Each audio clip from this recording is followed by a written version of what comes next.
Okay, I'm going to call to order this meeting of the Board of Selectmen for July 7th, 2015. First order of business is approval of meeting minutes for May 7th, 2015 and June 2nd, 2015. I'll move that we approve the meeting minutes for May 7th and June 2nd, 2015. I think I had one, there was just Okay. one stray word. I'll Let me just second, okay. pull out the copy.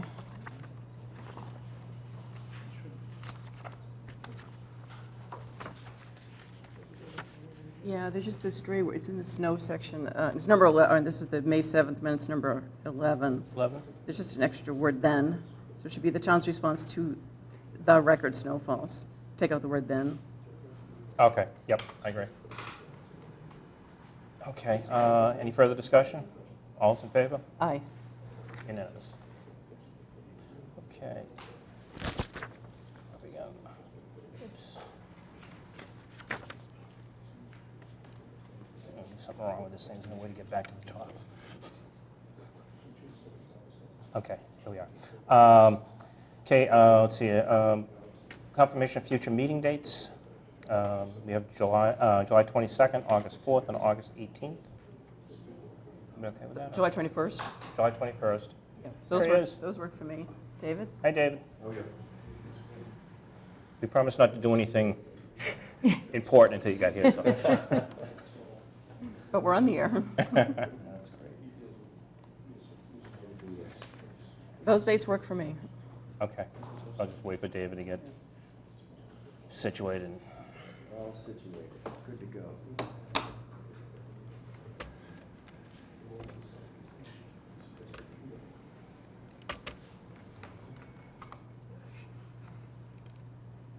Turn that. Everybody doing well? Everybody's doing great. How about yourself? Okay, I'm good now. Okay. So we're on item 3, confirmation of future meeting dates, July 21st, August 4th, August 18th. Everybody okay with that? Yep, those dates work for me, I Okay. know that for a Great. fact. Okay, item 4, approval of payroll and vendor warrants. I move that we approve the current payroll and vendor warrants. And I'll second that. Okay, motion been made and seconded. Any further discussion? Seeing none, all is in favor? Aye. Aye. Unanimous. Item 5 is citizen speak. Any citizens that want to address the board tonight? Seeing none, I'll move on. Okay, item 6 on the agenda is a discussion with Mark Abrams regarding the OPEB, Other Post-Employment Benefit Trust. Mark here? Or? Yes, Mr. Chairman. Mark?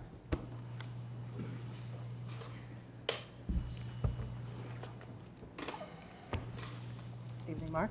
Good evening. Is How are this you? on? Yes. Mr. Chairman, nice to be back before the board. Thank you. I've been asked to do an overview of OPEB, other post-employment benefits. I have a handout that's also up on the screen, and Anne Marie will flip as we go through here.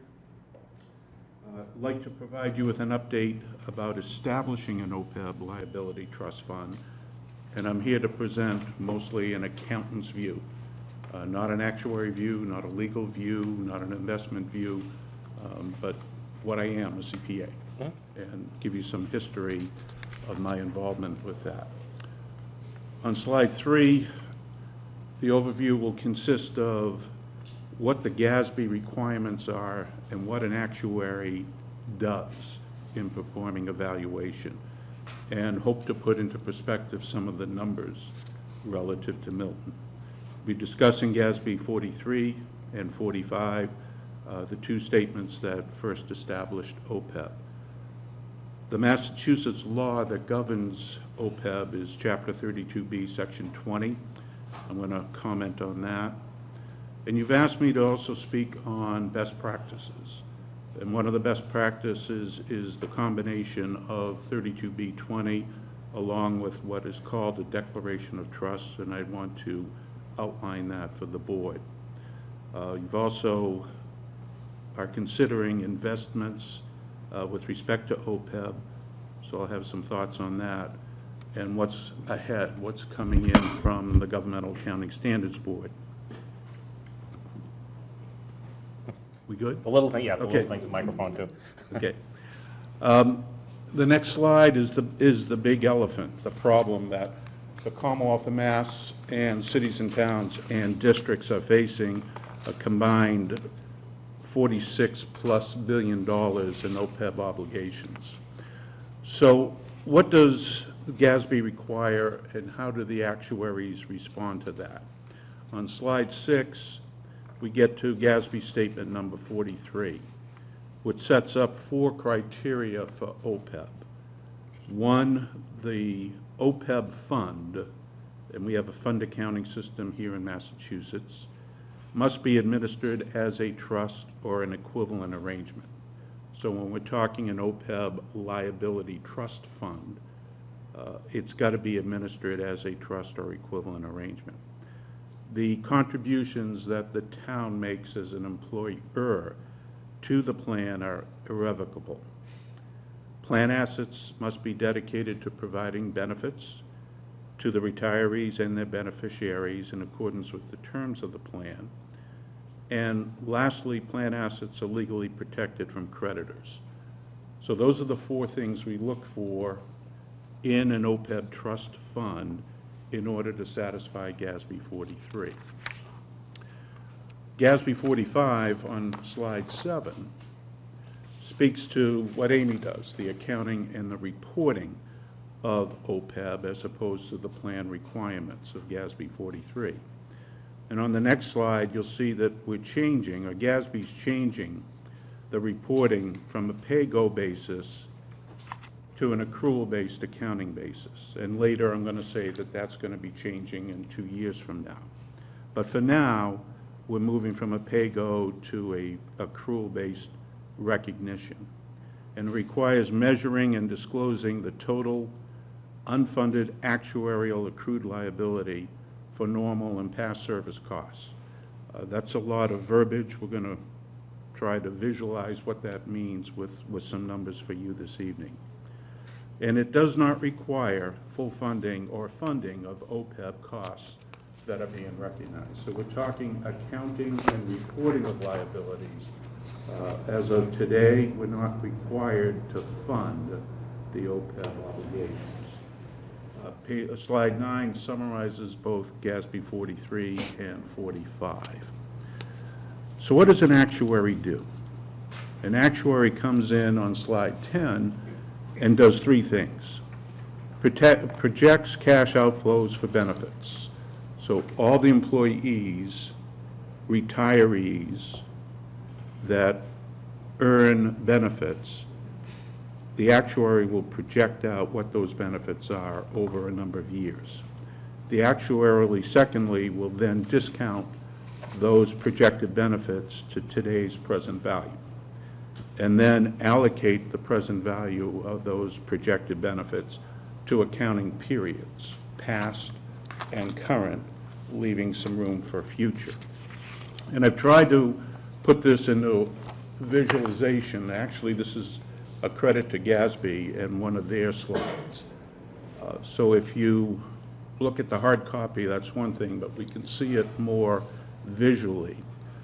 Let's say we have an employee who enters service at age 25 and works till age, and today he works or she works now 15 years, so the present age is now 40 years, if you would just go on. So the age when hired is 25, the present age, and the assumed retirement age is 65.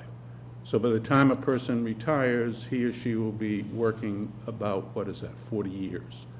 But the actuary is going to project those benefits out to some point in time. Let's assume that's 80. And so the service period is the 25 to 65. And the life expectancy is to 80. So the actuary comes in and, remember, we're at age 40, projects out another 40 years based on 15 years of experience. That's why this is kind of, they're actuarial numbers. Us accountants like historical numbers. All we have here is 15 years worth of history, but the actuary in total goes from age 25 to 80 That's 55 years of projections. Okay, hit the button again. So the projected benefits that your actuary has come up with is about $140 million.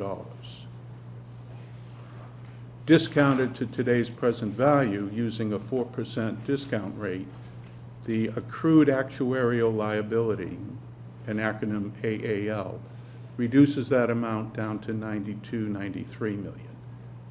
So it's better than 140, but it's still a lot. That is your true liability as of the last valuation that you had. The button. And so, and one more time. The actuary today uses one of 6 methods to allocate those actuarial accrued liabilities. And first allocates that to past service years.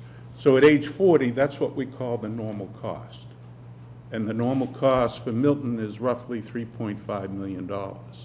But the prior service costs, these are the costs that have not been reported because they're not pay-as-you-go, is slightly around $7 million. So what's in gray, the $7 million, plus what's at year 40, the $3.5 million, we add those two numbers together and get the ARC, the ARC, or the annual required contribution. And that's the target that each community has determined by the actuary as what needs to be funded to cover normal costs, today's costs, plus picking up a portion of the past service costs. So today, to keep current, you should be funding at the ARC.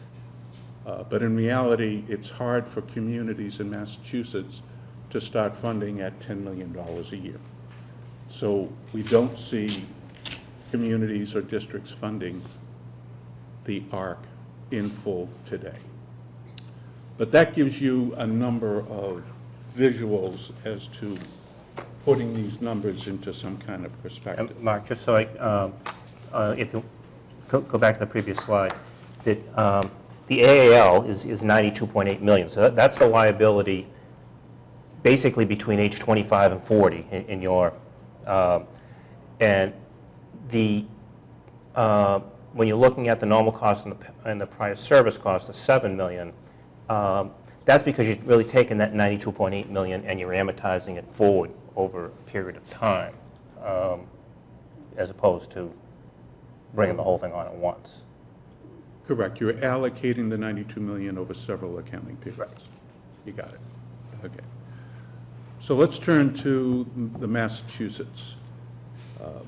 And again, on the left is GASB 43 requirements in slide 14. And the actions for what communities ought to do is A, clearly adopt 32B20, because that sets up, 32B20, that sets up legally how you can put monies into a fund that is other than the general fund. And this is the OPEB Liability Trust Fund. Number 2, and I'm going to talk about this in more detail, is to accept a declaration of trust, which speaks to 2 issues that are not covered by law, the irrevocability and the establishment of a board of trustees. And 3, follow the prudent investment rules like you do with any trust. On slide 15, there are a number of people who believe that 32B20, as currently written, does not satisfy GASB 43. And particularly, there is no mention of the words irrevocable, and there's no mention of the word trustee in 32B20. So there's questions as to whether 32B20 satisfies GASB 43.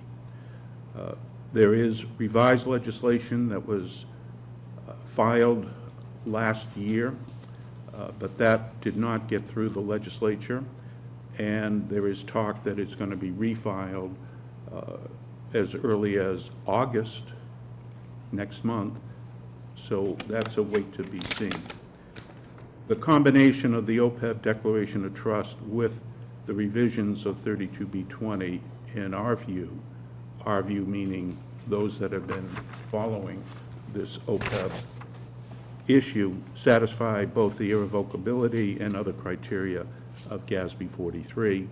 And then that, to me, satisfies the theme of this, trusting your trust fund. The plan revisions to 32B20, as filed last year in Section 4 of House 3611, are on slide 16. And let me just cover a few things here. Under 32B20, the treasurer of the governmental unit shall be custodian of the OPEB trust, not the trustee. 32B20 would establish the Board of Trustees, an independent Board of Trustees selected by the governmental unit with investing authority for the OPEB fund.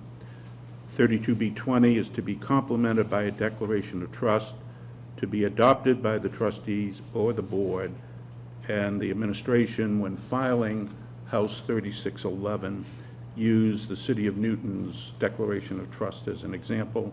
And Anne Marie, that's on the flash stick, so you can have a copy of that.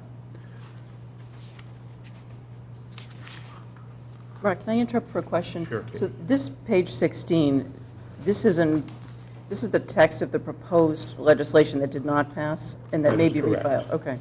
And we don't know the text of the new legislation that is to be filed, if it is to be filed. We don't know that for sure right now. Okay. On slide 18, we see the topics of the Declaration of Trust. And again, I provided you with Newton's sample Declaration of Trust, and I would suggest you consult with your town council with that. But with respect to the trustees, on slide 19, this is the language coming out of the sample document. The trust shall be administered by a board of trustees consisting of 5 members, who shall include the mayor or designee, and Newton has a mayor, the controller, and the controller reports to the Board of Aldermen, the HR director, those 3 are ex officio members, and then members of the Board of Aldermen select an alderman for 1-year term and a registered voter for a 2-year term. So a 5-member Board of Trustees with the treasurer as custodian and a non-voting member of the Board of Trustees. And thereby, that satisfies GASB 43 relative to the trust or a trust equivalent. And in the Newton document, the trust shall be irrevocable, and no trust fund shall revert to the town until all OPEB owed to retired town employees have been satisfied or defeased. And then that then satisfies the irrevocable requirement. So on 20, we repeat the steps. To establish an OPEB trust fund, adopt 32B20, which you have done, and consider accepting the OPEB declaration of trust, and consider the prudent investment rules. On 22, we get into some of the outline of investments. Mass general laws speak to both general fund and trust fund investments. Mass general laws 203C is the prudent investment rule. And I know you're considering the state retiree pension trust as a potential repository for your OPEB plan assets. And there are other vehicles such as PARS, Bartholomew, and Abbey Capital. The latter 2 are handling some of your trust monies now. On slides 23 and 24, some of the language from the State Retiree Benefit Trust. And on slide 24, what's up on the screen is an updated list of the participants in the State Retirement Benefit Trust Fund. So what's ahead? GASB is changing the rules again. And on slide 27, GASB 67 and 68 are pension-related standards that are going to change the financial statements relative to the reporting of pension obligations, separating the funding from accounting, and reporting that unfunded actuarial accrued liability on your balance sheet. And so 2 years, 3 years from now, GASB 74 and GASB 75 are going to do the same for OPEB. And by then, the OPEB standards will parallel the GASB pension standards, but Essentially not what for that another means, 10. essentially what that means to Milton is our pension is about $30 million, the unfunded amount. That comes on as a liability. It's not on our books as a liability right now. The $98 million that we, or some number thereabouts is the OPEB liability that is only partially on our books right now because it's coming on at $7 million a year. That whole thing, when 74 and 75 kick in, will come on the books. So you're talking about adding $130 million of liability to your balance sheet. Right. So let's not close on a... So a very brief overview of OPEB, some of the highlights of issues that I know you are discussing. Do you have any questions? I guess the first question I have is, if we do a declaration of trust, and it sounds like that is a prudent thing to do, who is, and that trust will, in that declaration of trust, we will determine who the trustees are going to be. The investment decision is primarily that of the trustees or the custodian. Which one is it? It'll be that you would develop an investment strategy, include that under the declaration of trust, and the Board of Trustees will execute that strategy. Okay. Okay. The investment strategy isn't naming per se an investment vehicle, but just a kind of global strategy as to follow prudent investor rules and that Yes. kind of thing. Okay.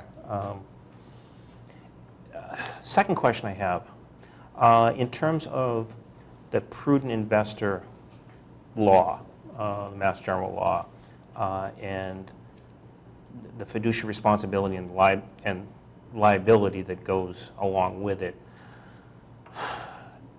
does that vest in the trustees, the custodian, both, or? In the declaration of trust, there is 2 to 3 paragraphs that deal with liabilities.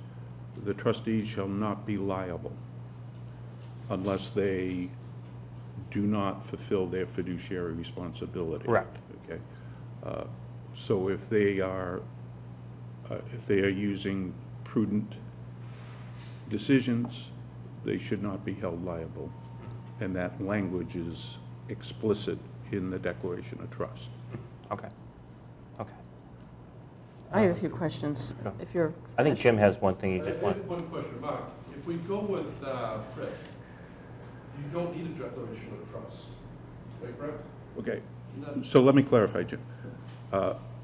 PRIT does not require a declaration of trust for you to apply for PRIT. There are certain rules. For example, you have to have $250,000 minimum in order to apply. But that's today, Jim. If the legislation goes through, and if the declaration of trust complements that legislation, PRIT may change their view of a declaration of trust down the road. But you are correct, they don't require a declaration of trust today.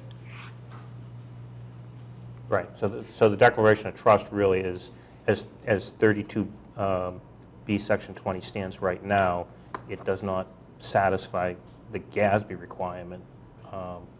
So you may not, the benefit of a trust, one of the benefits, obviously you're setting money aside, but the discount rate that you use when figuring out what that $92 million liability is more than doubles if you're fully funding. So it goes from 4% to 9%, kind of as it stands right now. So that's why you want to satisfy the GASB standard, and if you do run the risk, I guess, if you don't have the declaration of trust, of not satisfying that standard.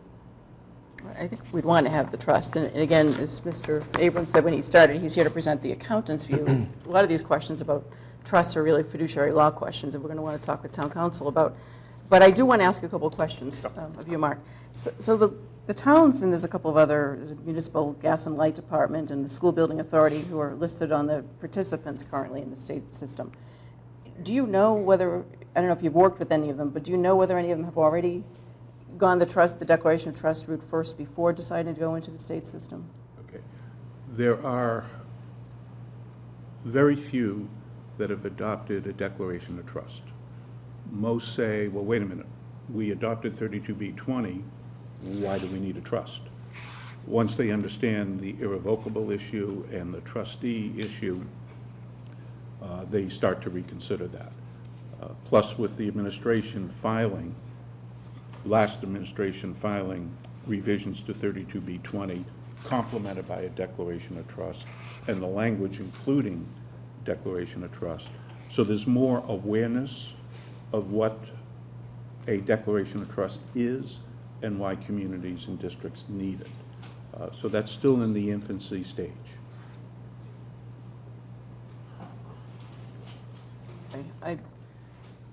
That's interesting that you mentioned that it's expected to be filed in August, because I didn't know that. I thought that there had been clarifying legislation. It's on, and so I'm glad you clarified that it's not. It wasn't passed. It's going to be refiled. So, so I think we might. I think we want to keep that in mind as we go forward here. Let me not say it's going to be refiled. It's my hope it's going to be refiled. It's my understanding that the plan is to refile, but until it's filed, it's not filed. Okay. Okay. I think my other question is more for the discussion with Jim. Yeah, mine as well. Yeah, okay. Yeah, I guess other than that, it's a very good presentation, Mark, and I think it does kind of Questions, demystify it a little bit. But do you have any questions? No, I actually just have a couple for Jim when we get there. Okay. Okay, that's great. Nice to see you again. Yeah, Thank you thanks very again, much. Mark. Thank you. Hey, Jim. Hey, Jim, how are you? How are you? With all that being said, and digested, I looked at different funds. Currently, our OPEB funds are held with Abbey Financial, Abbey Capital, which holds a lot of other towns' OPEB funds on a smaller scale. And he's been town at least, I'd say, 15 years doing the trust funds for the town of Milton. Does a good job, but his forte is municipal trust funds working off the legal list. That's where his strengths are. And when I talked to him about the OPEB fund, I said, what do you think? He says, if you want me to handle it, I'll handle it. He says, but I'm not going to chase 7.5%. He says, there's too much downside to that. We don't have the resources to chase 7.5%. And when I brought up PRIT, he said, PRIT, it's an excellent option. He said, they do chase 7.5%. They have huge pools of money that they can use with other investments to chase that rate. They do that with our pension fund now. The pension fund's held with OPEB, with PRIT, and they do an excellent job on it. You can sleep a lot better at night knowing that your money is safe, it's with the state. You're not waiting for something like Greece to happen and you see the funds, the next day and they're down. When I spoke to Richard, he thought it was a great idea. I looked at the list. I called a couple of towns. I called Jean Montgomery down in Hingham and asked her what did she think about using PRIT. They already use them for the pension fund, and she said, I did use Mr. Rogers for our OPEB funds when we started. Once we got to a certain point, we turned it over to the state. She says it was the best thing they've done. And I called Mark Wallman over in Wellesley. Same thing. Wellesley's an extremely rich town. They have $42 million in their accounts right now for their OPEB. And he says it's great. He goes, I can sleep at night. It's with the state. We also do our pension with the state. It's one-stop shop, and it just works for those two towns. And those are comparable towns, the town of Milton. As far as the declaration of trust, I sent that down to John Flynn a few weeks ago. I told him take a look at it, make any additions or corrections if we want to go that route. If we're going to stay with Abbey Financial, we need a declaration of trust, and we need a investment policy. They also give them the investment policy to look over. So that is with John Flynn, if we want to stay with Abbey. If you want to go with Pritt, you have to vote on it tonight to get it in front of them on August 6th is the next meeting. If you don't get it down to them by the 15th, the next bite of the apple is October 6th. Losing 3 months, or? Yeah, I mean, I've done a lot of research on it, and it all comes back to people think Pritt's the way to go on a fund that's going to be around, and we're probably going to be funding it for the next 50 years. Right. It's not like you need the money tomorrow. Yeah, so I mean, you're not changing financial managers. This is in a spot that's going to continue on in perpetuity. So with that being said, I think we should vote this tonight so we can get the paperwork down to Paul Tedesco. I mean, I've spoken to Abbey. Bartholomew is another one of the financial companies we use. They do the same thing. They're interchangeable, Bartholomew and Abbey. And there's a little friendly competition going on there, who does the best for the town. Right. They do keep tabs on each other.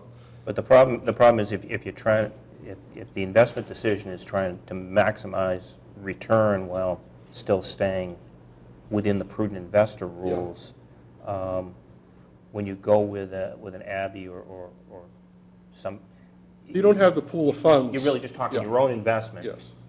as opposed to the millions and millions of dollars of pooled funds that really tremendously minimize the risk, or because your funds are spread out over so many different things because you're invested in a pool. So your investment is not in one particular stock or a group of stocks. It's diversified. It's Yeah, I mean, diversified because it's you've an got economy a share in the. skills. They can invest in a lot more instruments. They do private equity, hedge funds, timber, real estate, REITs. They have a lot more options than if you gave it to, Abbey Capital, if left in Abbey Capital or Bartholomew or one of the other agencies that deal with municipal finance. So every town I spoke to is raving about putting their money into Pritt. And as treasurers say, you don't make the paper if you make money. You'll make the paper if you lose money. So I prefer not to make the paper. So So Jim- this seems to be the safest option for the town with the highest rate of return. Jim, I have a question or two. The reason it's invested with Abbey right now is because when it was a stabilization fund before the town meeting Yeah. approved the adoption of Chapter 32B, Section 20 back in May. Yeah. When the funds was in a stabilization account, Abbey had those accounts. Abbey still has the account right now. Okay, so that's why it's with Abbey and it has Yep. stayed with Abbey. Yep. When you say you sent John the declaration of trust, Yeah. you sent him a copy of a declaration of I trust sent- that you got from whom? Pritt? Yeah, the Mass Treasurer Collectors Association has a boilerplate one, Oh, which see. I just filled in Milton here, Milton there, changed a few words in it, gave it to John, said, look it over, add, subtract. All right, I think, so on the list that we got from Mark Abrams, there's about 15 towns that have invested with Pritt, plus the School Building Authority. Yeah. So this is, out of 351 cities and towns, and this is still relatively new for everybody. We've got about 15 that are invested with Pritt. Mark said that there are a few invested with either Abbey or Bartholomew. Have you had a follow-up conversation with the person that the town accountant, the town administrator referred you to? I think I also did. Oh, Matt Keswick. Yes, Yeah, I did speak to him. and I don't know whether it's PARS. PARS, yeah. Okay. Yeah. Have you had because we're just backing up, last year before this article went to town meeting, he had contacted the town administrator and the town accountant and asked to come in and talk with us about establishing an OPEB trust. The accountant and the town administrator did meet with him. We told him this is early in the process, we have a town meeting article going forward. He spoke with me, I happened to be chair at the time, and we told him that once we get through the town meeting process, if the article's adopted, we'd refer him to you at that point. Yeah, I did speak to him, and I explained to him that currently we do have a person that's been working with the town for over 15 years doing the town investment. Right now, he'd be first in line. And then when Pritt comes along, I compared it. I spoke to Rich Rogers. I speak to Rich Rogers a couple times a week on investments. And he suggested, he said, talk to Hingham. I did Hingham's OPEB fund, got to a certain point. They also leave their pensions with Pritt, the pension fund. It was a good fit for them. He said, call Jean and ask her what she thinks. And I did, and she says it's worked out perfectly for the town. Similarly, our pension funds were Pred as well. Yeah, I mean, our pensions with Pritt, it's a natural fit. So my thinking is that you, Jim, as the town treasurer, who's going to be the custodian of this account, you obviously have a fiduciary obligation. We as a board do as well to the retirees, because we're part of the financial management of the town. And we're hoping as we go into stronger town administrator and we hopefully consolidate some of our financial We don't have the reporting. prudent investor I understand that, liability, but let the me just... trustees will. I understand that. So let me just finish. I think our role as part of the financial management, the chief executive board of the town, we all have a due diligence obligation here. The world I work in every day, we do our due diligence before we make decisions. It sounds like, Jim, you've started. You've made some initial phone calls. You've had some conversations with Pritt. We did get a copy of this investment agreement that was sent over. There's a lot of exhibits to it that we don't have, including the investment services agreement, PRIM's administration agreement, which I think talks about fees and different costs. There's an operating trust agreement, there's the SRBT fund boards and Their policies operating and fees are procedures. 55 basis points. Okay, but there's 4 or 5 different agreements that are schedules to this investment agreement that we don't have copies of. There's also section 11, this is an important one. This is why I think, I'm not in a rush to make a decision on this tonight. What I want to be sure is that we've done our due diligence, we've answered all the questions, and we've done a comparison. And at the end of the day, Pritt may very well make sense, and there are 15 towns that are in it. Take a look at number 11. Number 11, I spoke to Mark Tedesco about that, and I said, do we have to fill in this section? He said, no, that does not have to be filled in at this time. He said, all you need to do to open up a Pritt fund is have $250,000 to put into the fund. And Mark Tedesco is who, Jim? He's with Pritt? He runs the Pritt. Okay, so is he indicating we should delete paragraph 11? We can. He says he goes, you just don't have to fill it in. He said that's in there just so they can, if they have an idea of what the town is going to contribute, it just helps with their actuarial figures in investment figures. If they know a certain amount of money is going to come in every year from different communities, they can. I guess figure out I where to put it. would be reluctant, without talking with town council, to have it, the treasurer, on our authorization, sign an agreement where we're saying the municipality intends to appropriate X number of dollars in each fiscal year hereafter to fund the OPEB trust with the goal of funding X number of dollars by the year 20, fill in the blank.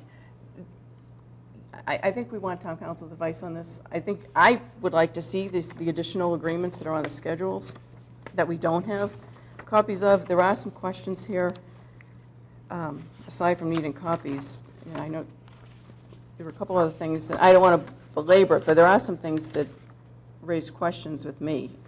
So Jim, from my perspective, and Pritt may very well be, the best option for us. But I do echo Katie's comments. Just in terms of the selection process, what was the criteria?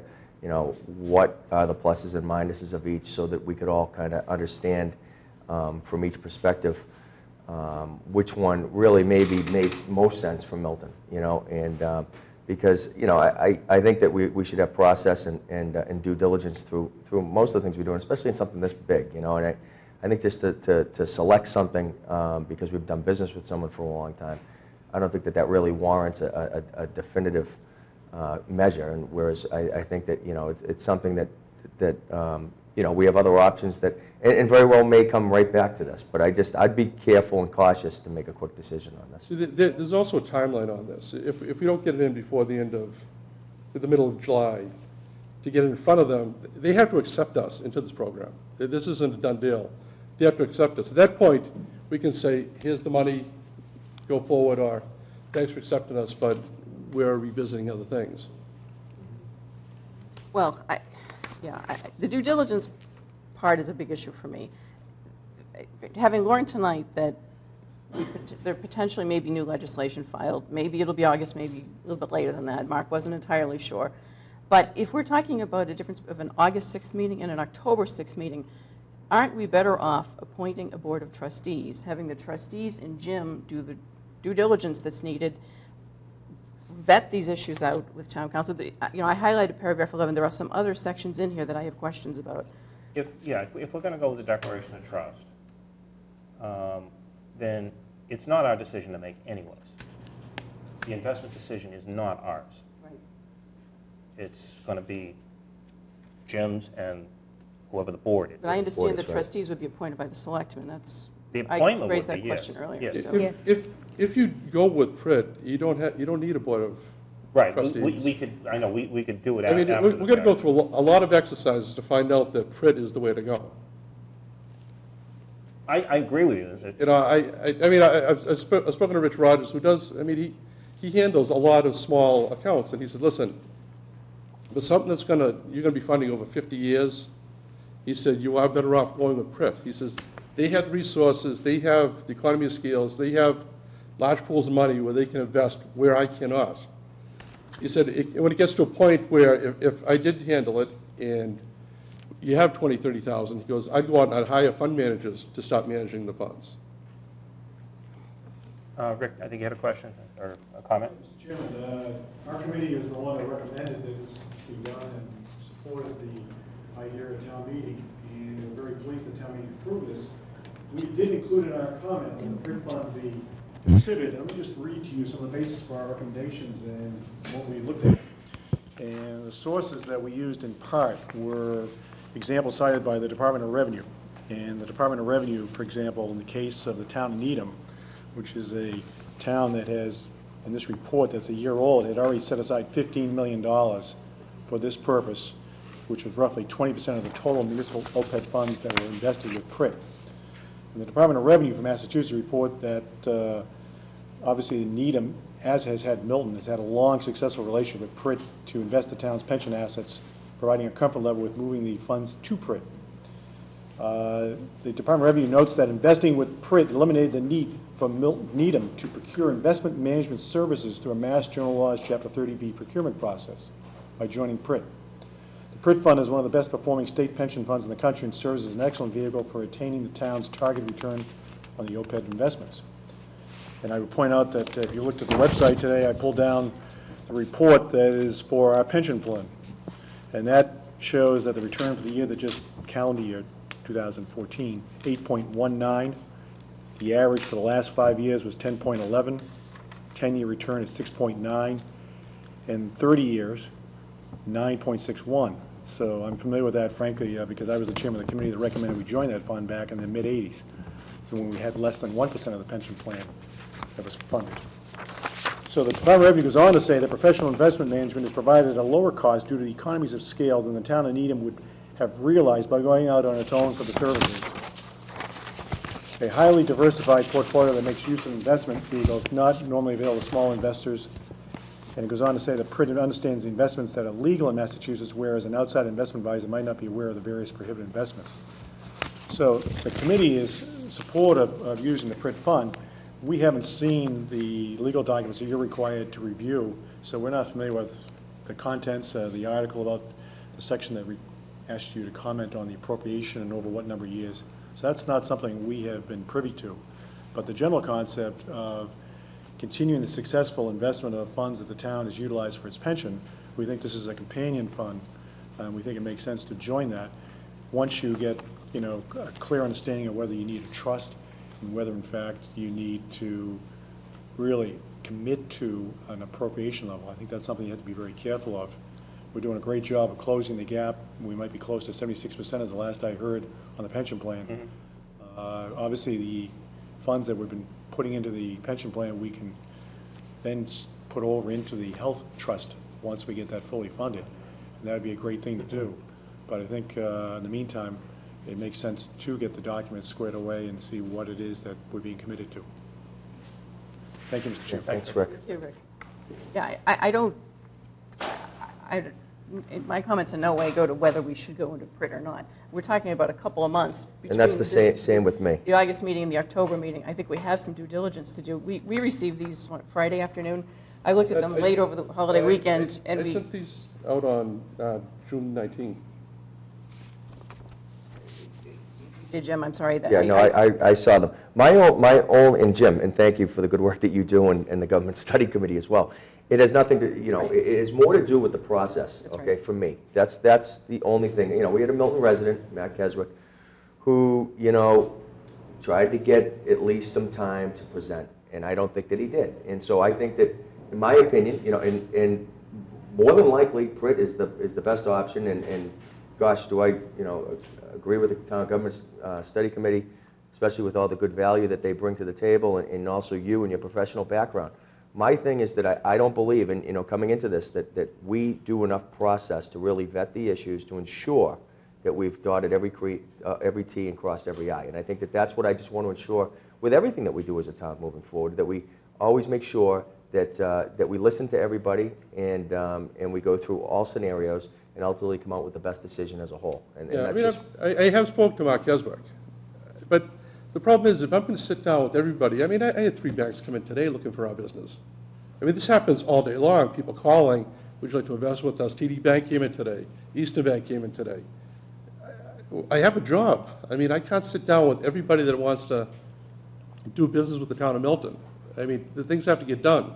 Well, That's what get I done. think in this case, Jim, what's different here is the town administrator and the town accountant, and I, as the former chair of the board, had already had conversations and had said to this particular person that he would, Follow be up. an opportunity to come in and make a presentation. He's a California-based company. Yes, that I, as I understand Yeah, I it, would has feel signed up some extremely uncomfortable. towns. And that may very well be, Tom, but has signed up some towns in Massachusetts. So what I want to know are, what are the benefits? What attracted some towns to that?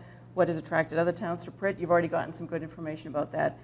Bartholomew, I hadn't even heard of, but I understand the library has investments. Yeah, with Bartholomew is, yeah, So- Chuck Patterson, Dory I mean, Hewitt. from my perspective too, Jim, if we just narrowed it down to 3, and said, hey, let's take a look at these 3, and these are the pluses and minuses, and obviously Pritt outweighs the other because of X, Y, and Z, I'd be sold in a heartbeat. But, without having any information from others, that have gone through your office, that makes it difficult for me. And obviously, I'm going based off of good input from the Town Government Study Committee and other people like that. But and then that's all I'm stuck on.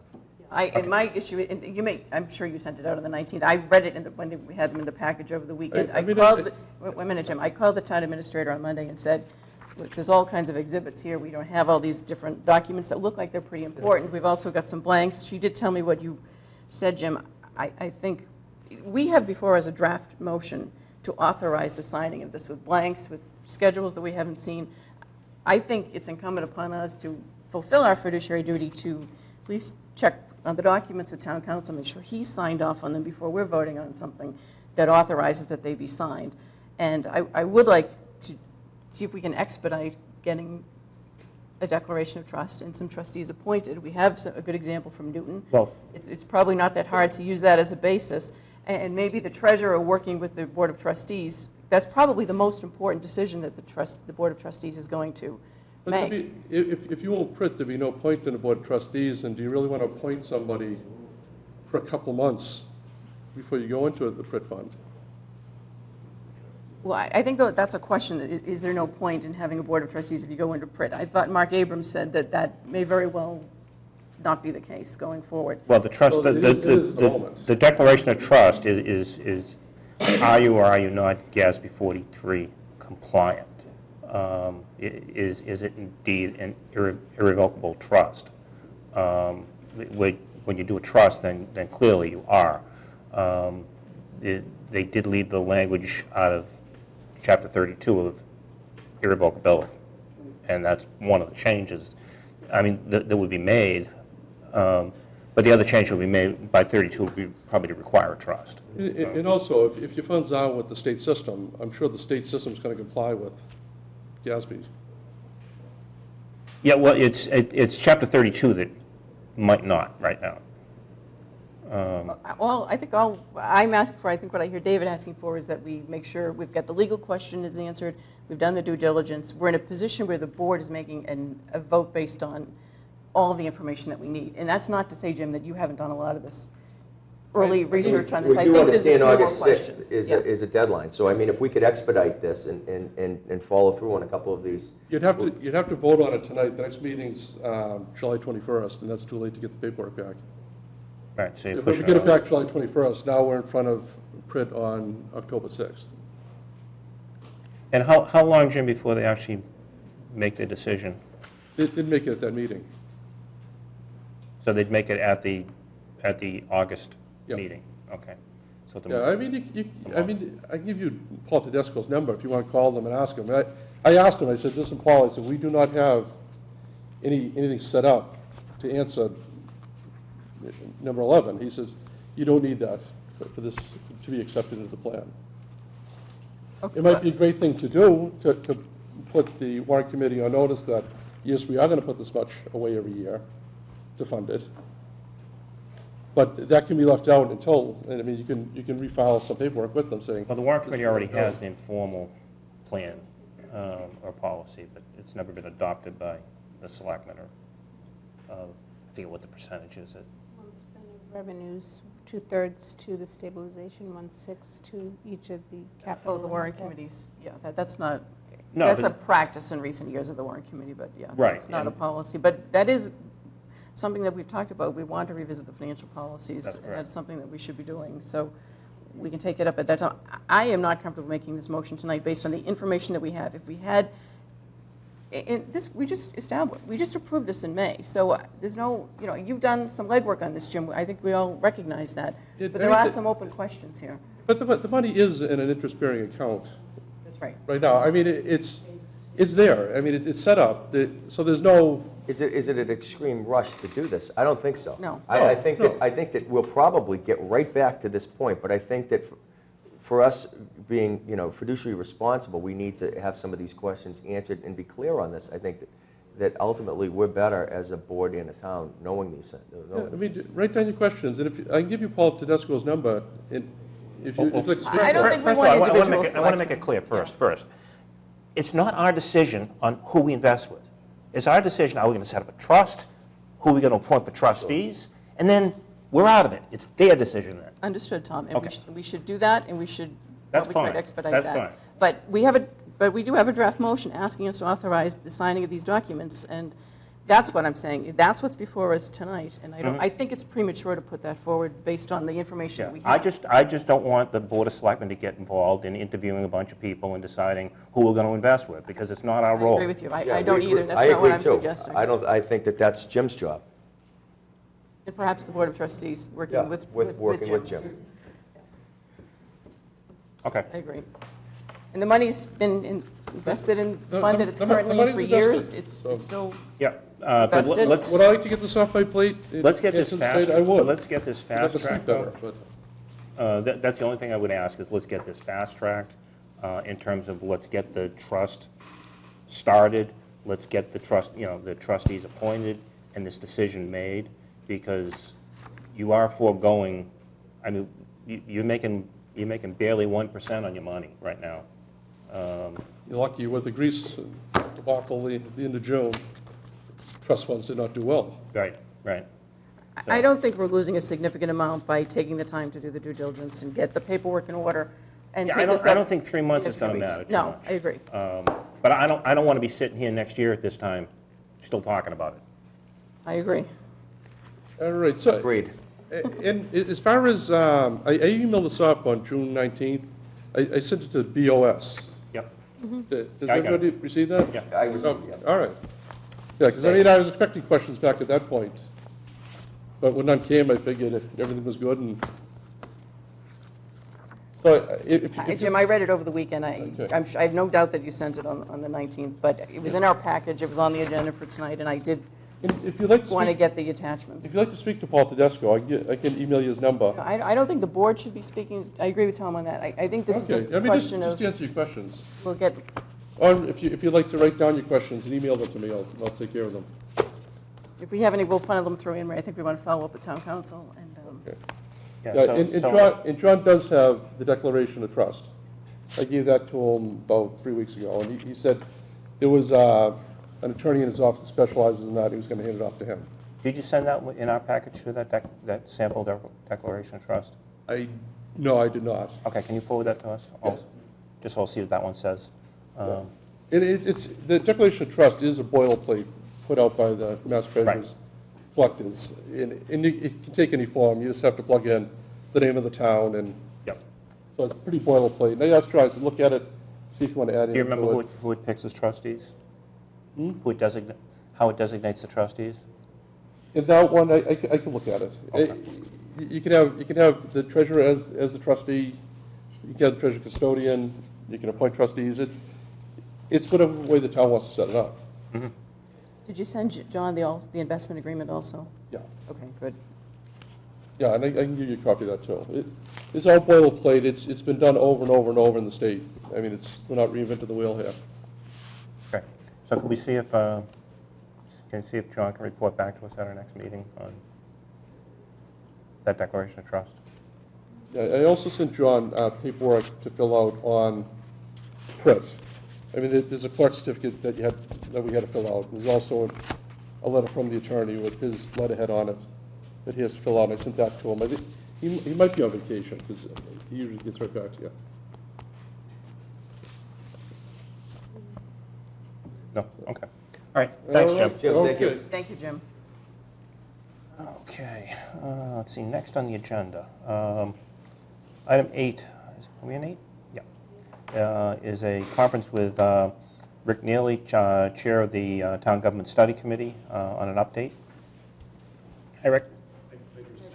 Rick. Hi. We also have members of the committee here tonight, Roy Walker, Kathy Fagan, Harry McNamara, Peter Muller, Bill Matthews. So other members of the committee. Hey, everybody. A couple of them are going to be joining us shortly. So, thank you, Mr. Chairman and members of the board who were here, just to update you on what's been on our agenda since the recent town meeting.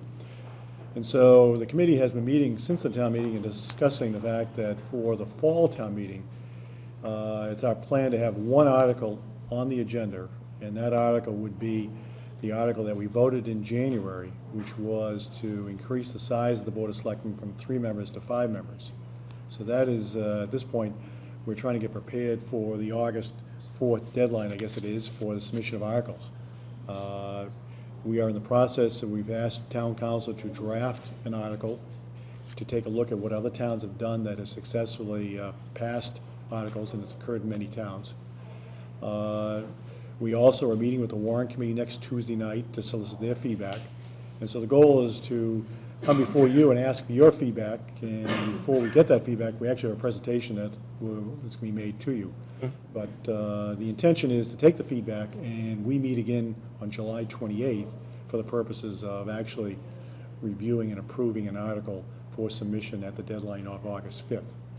And so the result of all this has been, there's been a significant amount of work that was performed before we voted in January. There's been continued work on this, and we actually have a subcommittee that's led by Leroy Walker and Phil Matthews, and I actually would ask them to step up here to the table and to speak to this, and they have copies for you. So let me just move over to the side here.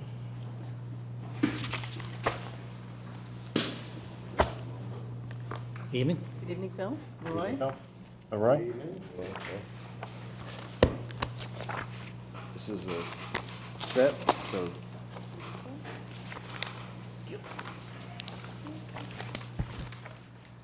Going around that one? Or- Okay.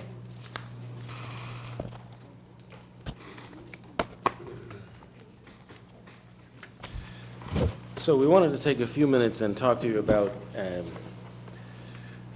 how we approach this question. This is research that began about 2 years ago, and I'd just like to run through quickly with you how we structured the research, what we found, and the conclusions that led us to. As Rick said, Phil and I partnered on this research, so he's going to give you some color commentary as well. The first thing we did was to talk with some individuals in state government. Marilyn Contreras is someone who's very, very well informed about these issues. She understands the trends that have been going on over the last 20 to 30 years. We talked with Mass Municipal Association. We talked with sitting selectmen and former selectmen and the current and previous town administrator. As well, we interviewed chairs of boards of selectmen in Wellesley, Winchester, Swampscott, Stoughton, Milford, and Belmont, and then talked with town officials as well in Canton, Charlton, Hamilton, Dalton, Georgetown, Southborough, and Sudbury. And while Phil and I did the legwork, the committee itself was involved at each stage in helping us to test assumptions, to talk about what we thought some of this information was leading us to. So it was a very involved process. In terms of research, we essentially did 4 phases of work, in addition to talking to the MMA on an ongoing basis and to Contreras and other people. The first round was we talked to some selectmen in other communities about their feelings of 3-member versus a 5-member board, and we got their views on that issue. In phase 2, we talked to former Milton selectmen and got their point of view on it. And I think there was a mixed, I think the preponderance was in favor of the 3, but there was a mix between the 3 and the 5. And then we took a step back and we said those 2 groups of people are important to hear from because they have been selectmen and they have a perspective on what it is to serve in that role. But none of them have any direct experience with serving on a board other than the size of the board that they served on. So we went to phase 3. We decided that we should talk to some communities who have actually made the change from a 3-member to a 5-member board, because they have the best information about why they made the change, what they expected to get out of it, and what in fact they have gotten out of it. We went to the Mass Municipal Association and we asked them for the names of communities who had made the switch and who had made the switch within the last 10 to 12 years. Because we wanted to talk to people who, in communities that still had an institutional memory of what it was like to have the 3-member board and then what happened when they switched to a 5-member board. And Leroy is going to cover some of the findings from that 3rd phase there, and then in a bit we'll talk about the 4th phase, which was to look at statistically the stratification of towns in the state in terms of size, in terms of 3-member or 5-member board of selectmen. And what we tried to cull from all of that information was, so what does this tell us about the advantages of a 5-member board? What does this tell us about the disadvantages? And similarly, what does it tell us about the advantages of a 3-member board and the disadvantages there? So first, in terms of the 5-member board, some of the advantages that really rose to the top were a fairly obvious one. A 5-member board would allow for better distribution of selectmen workload. Obviously, if you have 5 individuals who are available to spread out the multitude of work that you guys are asked to take on, that you can spread that a little more easily. And that also, that in thinking about this work, particularly in tandem with what will now be a strong town administrator, the thinking is that we're really talking about executive level work here. And what we mean by that, I think, is policy development, midterm and long-term planning, the oversight of implementation of policies, programs, initiatives, and organization structure changes, kind of the big picture things that we need to think about, you need to think about to take the town where it needs to be in the next 5, 10, 25 years. So spreading that work, I think, is certainly an attractive option. Better accessibility for residents, and just a small point there that if there are 5 of you individuals who might have a concern or an issue, have a better chance of reaching someone more quickly.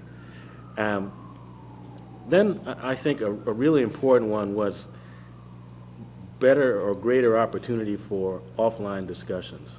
Right now, with the open meeting law, 2 of you can't have a conversation offline because that's barred by the open meeting law, constitutes a quorum of the board.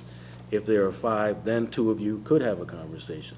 And that I think could very likely allow you to formulate some positions a little more effectively, to get consensus a little more effectively, and kind of come to the table with the discussion advanced a little more than you're allowed to do now.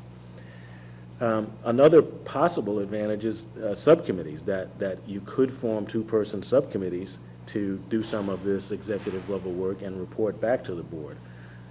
And then the other 2 are broader issues, I think, but possible advantages that on difficult or controversial issues, you could reach agreement with at least 3 members more successfully, and that in any case, 5 perspectives gives you a broader diversity of views and perspectives on any given issue. Possible disadvantages, that five individuals that the town administrator has to report to is greater than 3, and that potentially that could increase the workload. But I think the caveat there is that with the strong town administrator, that's less likely, because I think that the strong town administrator scope of responsibility defines much more clearly what the town administrator is responsible for and the executive level work that the selectmen are responsible for. On a 3-member board, shorter list, but some advantages. Well, by virtue of the fact that you can't have any discussions outside of your meetings, arguably that provides for greater transparency. That is, the public gets to hear every discussion you have, except those that are executed in executive session. And as the converse of the disadvantage with a 5-member board, that it's a lesser workload for the town administrator. Disadvantages, again, the converse there, that it's a greater workload for individual selectmen. The communities, the 7 communities that we spoke with who had made the switch from a 3 to 5, none of them had an issue with the transparency issue. One of them, in fact, said, this was in Sudbury, the greater productivity that we get from 5-member board is far more important to us than a theoretical 100% transparency. The state doesn't object to selectmen talking offline. They object to a quorum talking offline. And so it's not as if we're trying to get around a transparency issue that the state has worked on. And the additional work for the town administrator, the advice that we got from all of the towns who had switched was a great deal of that depends upon what the committee is focused on doing. And as Leroy said, with a strong town administrator, they're focused on not day-to-day stuff, they're focused on other kinds of things.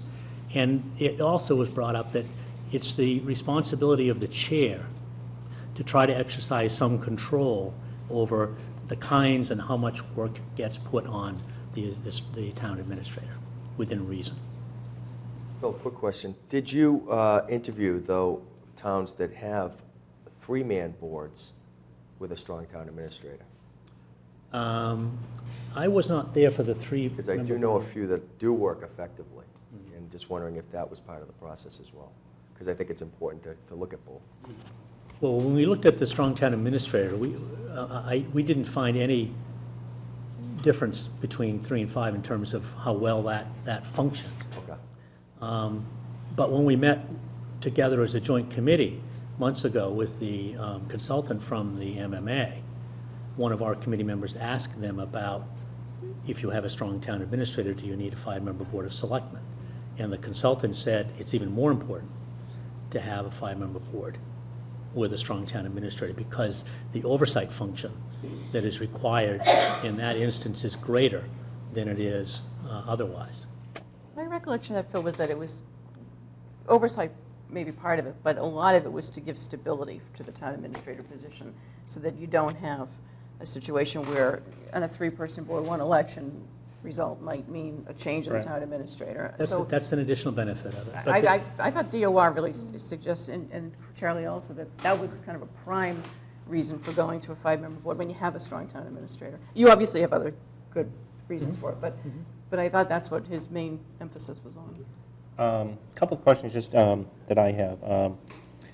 Number one, when you talk to these towns that went from 3 to 5, did you ask them, A, how they did the transition, and B, when that was put out, when that home rule petition went out, was it also put out to the voters as well? We didn't get information from every one of the 7 towns. We got it from a handful of them, and there were various ways in which it was done. In Sudbury, for example, it was the voters who provided the impetus for the change from the outset. So there wasn't really a necessity Right. for that. And some communities needed to do a home rule petition and some didn't. It depended on the structure of their government and how they did that. We have provided, or are going to be providing, town council with the mechanism and the language that was used in one community to make the change in terms of how the article language would be phrased, for example. But no, there's no single way that all communities did it. I did So ask town just to- council, when I asked town council to work on the article, I asked him specifically, is there a requirement that there be a referendum? And he said no. Right, I understand that. But it is a home rule petition nonetheless, but, So just to further elaborate on that, Tom, so just going back to the slide on the interviews, so I talked with the boards of selectmen in Wellesley, Winchester, Swampscott, Stoughton, Milford, and Belmont. Those were all towns with 5-member boards and representative town meeting.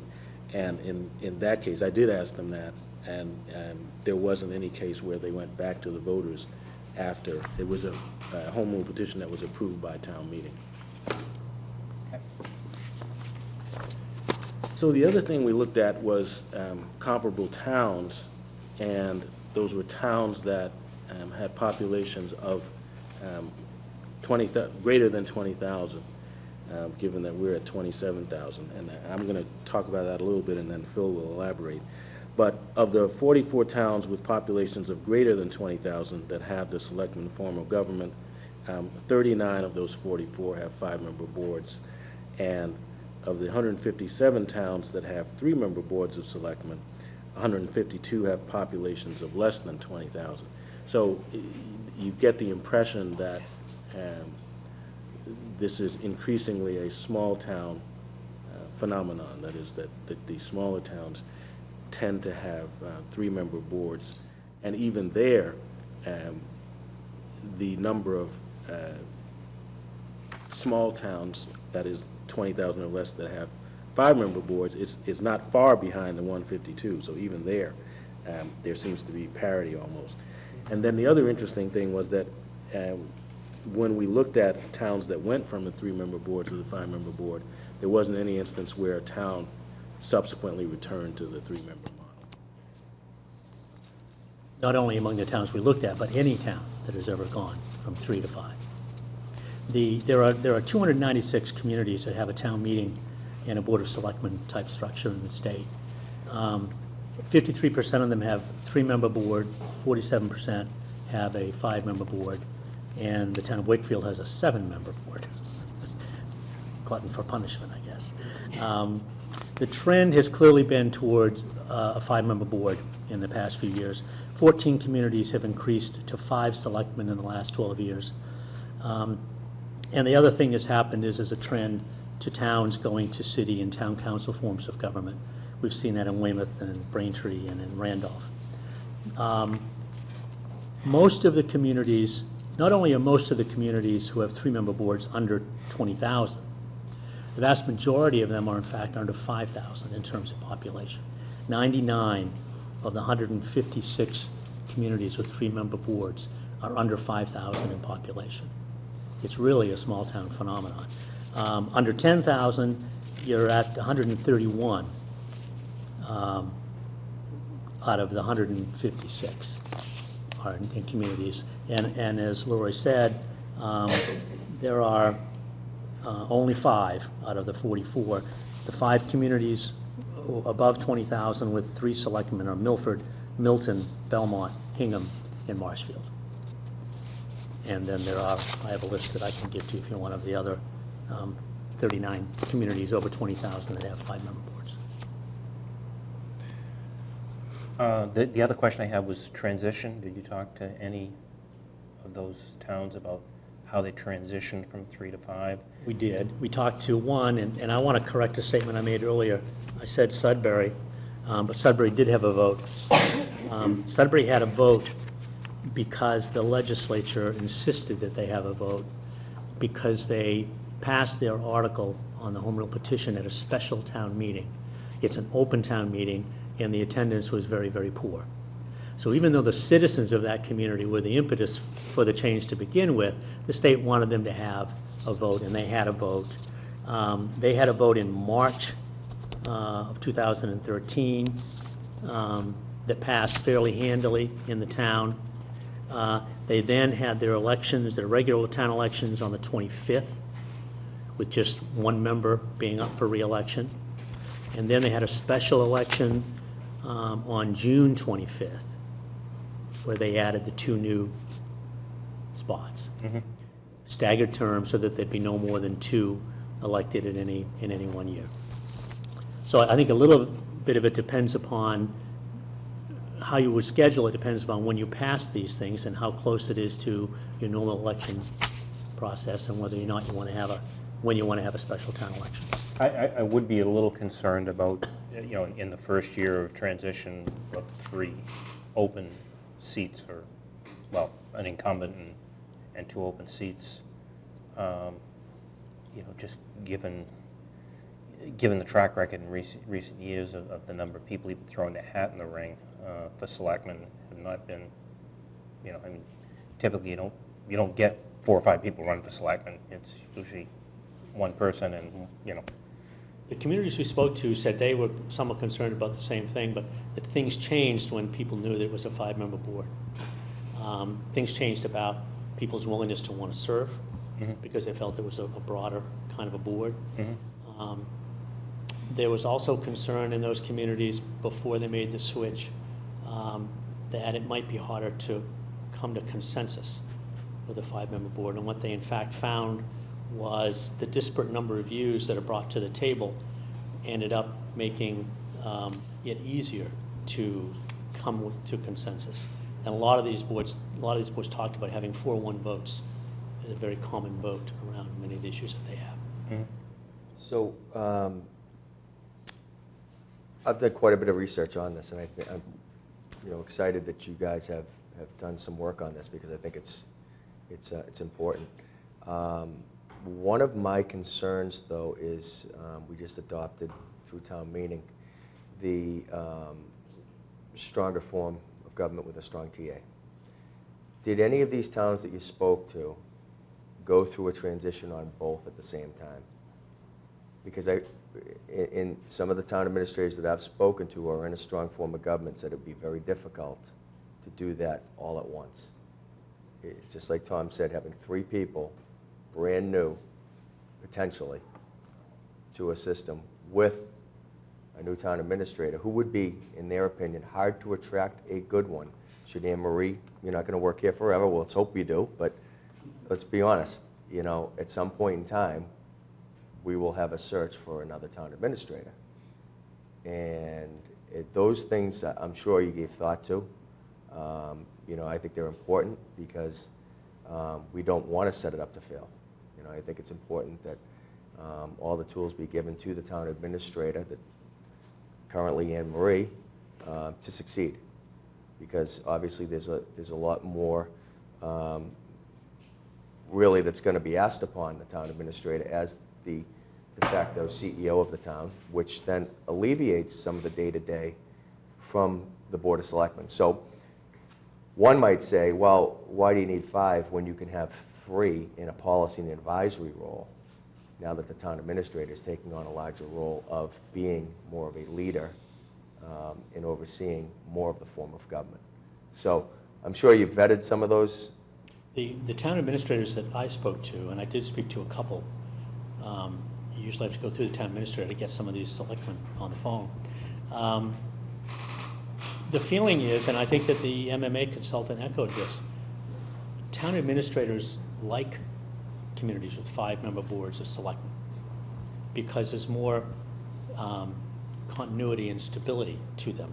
There's less likelihood that as a result of one election, that the political landscape is going to change and create a situation where the town administrator may have some issues with a new member. I think You heard that from selectmen? I heard that from town administrators. From town administrators, Yeah. okay. And the MMA consultant echoed that, as you just pointed out. I'm not so sure, we're not breaking new ground here. Lots of towns have gone to a strong town administrator, and lots of towns have gone to a 5-member board. You don't know how long it's going to take for this process to wind through the state and come back. So I don't think they're going to be happening at exactly the same time. Sure. And you can, implement it when you want to implement it, after you've made the decision whether you want to do it or not. And I think we have some time, too. We don't know how long it's going to take for our stronger form of government to go through, because that still has to go Right. through the legislature. And that may even come back, there's many options that could happen. That may even come back to vote. You never know. So, but I understand that. I just want to make sure that, we're looking at every single scenario. And I'm not opposed. I'm just, concerned about if the timing ever did line up, I find that could be a difficult process of transition for a town administrator. I suppose, thinking a little bit out loud about it, but that possibility really does exist, because if you put it through in October, they're likely to both hit in the same legislative season.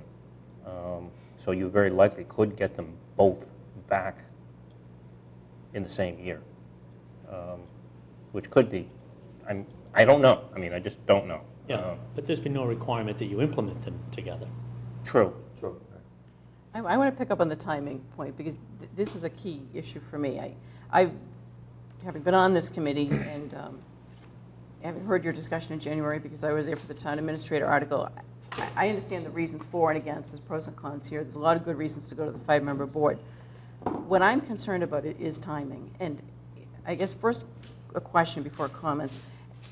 When you talked with some of these people, picking up on David's point, whether it was selectmen or town administrators, did any of them go through the process of switching to the strong town administrator, followed very quickly by going to a 5-member board? Because I do think that there's going to be, we had a good success at the May town meeting. Together we worked on the strong town administrator article. We got that through. There were a lot of comments about taking the police and the fire chief out. We all kind of stood strong on that, and we got that through.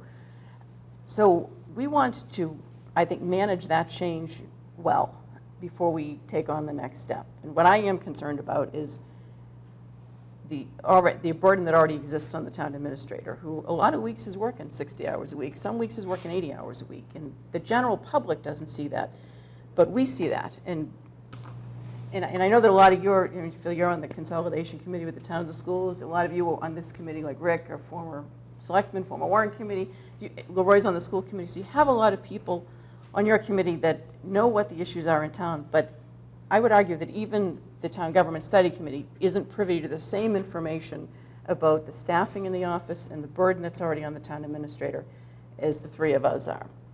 David's newer to it, but he's seen enough of it probably in the last few weeks. Tom and I have a pretty good sense of what the burden is that's on Anne Marie. And when I talked with Charlie Costello first to get him to come out to Milton, one of the things that I talked with him about was that we wanted to focus on the strong town administrator, but this 5 versus 3-member issue is percolating, and how much change should be done at the same time, what should be staggered. His view was that we shouldn't take on too much at once. We should do it in a way that makes sense for Milton, which might be different than what another town does.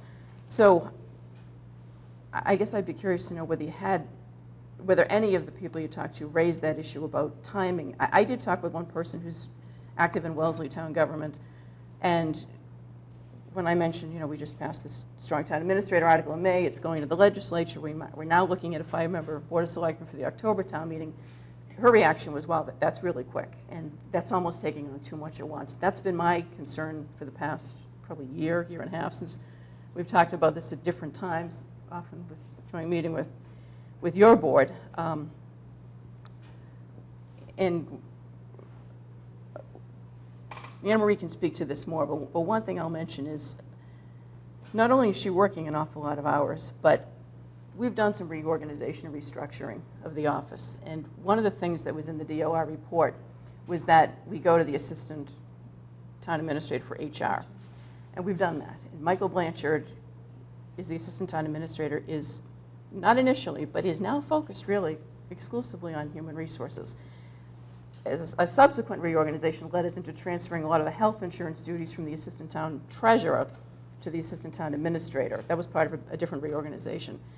But that means that the assistant town administrator, which a position that Anne Marie used to have when she was working for Kevin Murn as the town administrator, David Colton as the town administrator, Anne Marie was able to do things to assist those town administrators that Michael, because of the amount of HR and the health insurance work that he has, in order to really do what the DOR recommended and create that HR position, he just doesn't have time to do. We had him on the Airplane Noise Advisory Committee. We had to take him off that committee at the recommendation of the town administrator because he is buried dealing with health insurance, dealing with human resources issues. And that doesn't even include the school human resources issues. If we ever get to that point, I think we're seeing that we'd probably have a need for greater staffing. The licensing agent we just hired is going to assist with benefits. So what we no longer have in the selectman's office is the support for the town administrator that the assistant town administrator used to provide. That's a staffing issue. That's not directly related to this issue, but I think it's important to take into account. And that's a big factor. And I did look at a few of the towns that were in your research about the 5-member boards. Just looking at their websites quickly, it looks like they have a lot more staff in the office. They've got some deputy, or some assistant, sometimes multiple assistant town administrators. Now that's a financial issue so my concern would be if we're suddenly going to a stronger town administrator and we're going to transfer a lot more day-to-day control from this board to the town administrator, whether it's Anne Marie or somebody else at some point, that person's going to, it's going to be a huge adjustment for the town administrator. It's going to be a big adjustment for this board. It's going to be a big adjustment for residents and certainly for department heads who are pretty used to dealing with the board directly on a lot of things. So timing is a big issue for me. I recognize that there's a lot of good reasons to go to the 5-member board. I'm not opposed to it. I am concerned that this is premature and that we're putting too much change together all at once and we're not staggering this out and managing the change better. It's the pace of change that I'm concerned about. And I'd be interested in hearing your thoughts on that because I think we are going to be, I'd like to see this put off for at least a couple of years so that we can get the strong town administrator functioning well. The board adjusted, the TA adjusted, department heads and residents adjusted.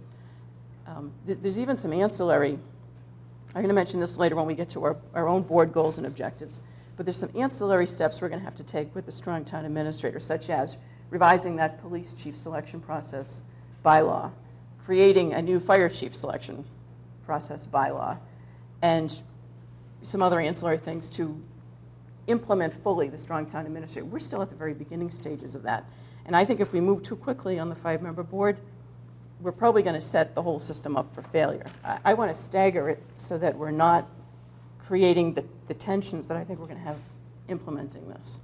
So those are my and they're very serious concerns. I know how hard the town administrator works. If we have somebody else come in, whether it's someone familiar with Milton government or possibly somebody from out of state, out of town, who's not familiar with government, who's getting up to speed, and then suddenly we don't have the staffing in the office, we don't have some of the resources that other towns who have gone to this have. I think we need to figure that out before we move too quickly. That's my concern.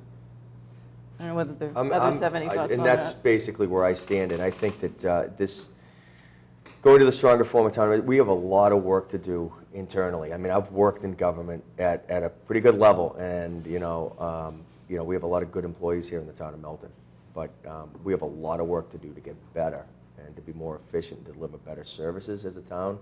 I've talked to a lot of people around every corner of this town, and they're pretty consistent with what they want. And I think that going to the strong form of government, I applaud you guys for all the good work and hard work that occurred at town meeting to get to that point, because I think it was necessary. The timing couldn't be better. And I think, and again, I'm not opposed to the 5-member at all, but I think that it's more of a timing issue.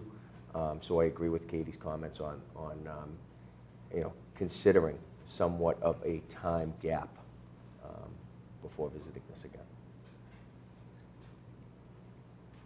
Yeah, I kind of have the same concerns, obviously, and I think, Katie, what you were expressing probably even more affects the strong town administrator bylaw than the 5-member bylaw, but they both go hand in hand. Implementing the second one too quickly is really my issue. Right, but clearly the fact that we are understaffed, and we are. I mean, if you compare, if you look at what we spend on administration compared to most other towns, we're way below. We're way below. We have definitely a smaller administrative office here, and it's going to be a struggle, I think. In addition to that, Mr. Chairman, we also have 2 new staff members, brand new staff members. We've lost 2 long-term staff members. Right. One was a 34-year employee, Right. and so we've got a lot of training there to do as So well. yeah, so it is going to be a struggle to implement strong town administrator with a a new staff and probably not the size staff that we need. And hopefully we can change that going forward, but that's going to take time too. I think there are some things, as important as this is, and there's been a lot of research that's gone, there's a lot of good reasons to make this change. Again, it's an issue of timing. There are some other things that I think are even more important that we do before we do something like this, which would actually probably help the whole situation. And that's, for example, the role of the personnel board. At one time, there was probably a very good reason to have a personnel board when we didn't have a lot of union employees. Now most of the employees are in unions. And with all due respect to any members of the personnel board who are my friends who are watching, that it's no reflection on them, but have we outgrown the need for a personnel board? I think that's an important question that we'd like to get some thoughts on from the Town Government Study Committee. It's a political hot potato, but I'll mention it. We've talked about consolidation of parks and DPW staff and making the park board a recreational board and consolidating employees so that we've got some better use of crossover training and use of park staff and DPW staff that would benefit the town overall. Consolidated financial reporting and management is another area where there's some different options, including the CFO model. So I think all of those, my personal view is those are probably more important than going to the 5-member board. And I'd be probably in a different place if we weren't just starting the process of going to the stronger town administrator. If we were a couple of years into it and it was working well, then I think I'd be all on board with going with this. But I am concerned about doing too much too soon. That's really my bottom line. For me, internally, looking at how we operate as a town as opposed to how other towns operate,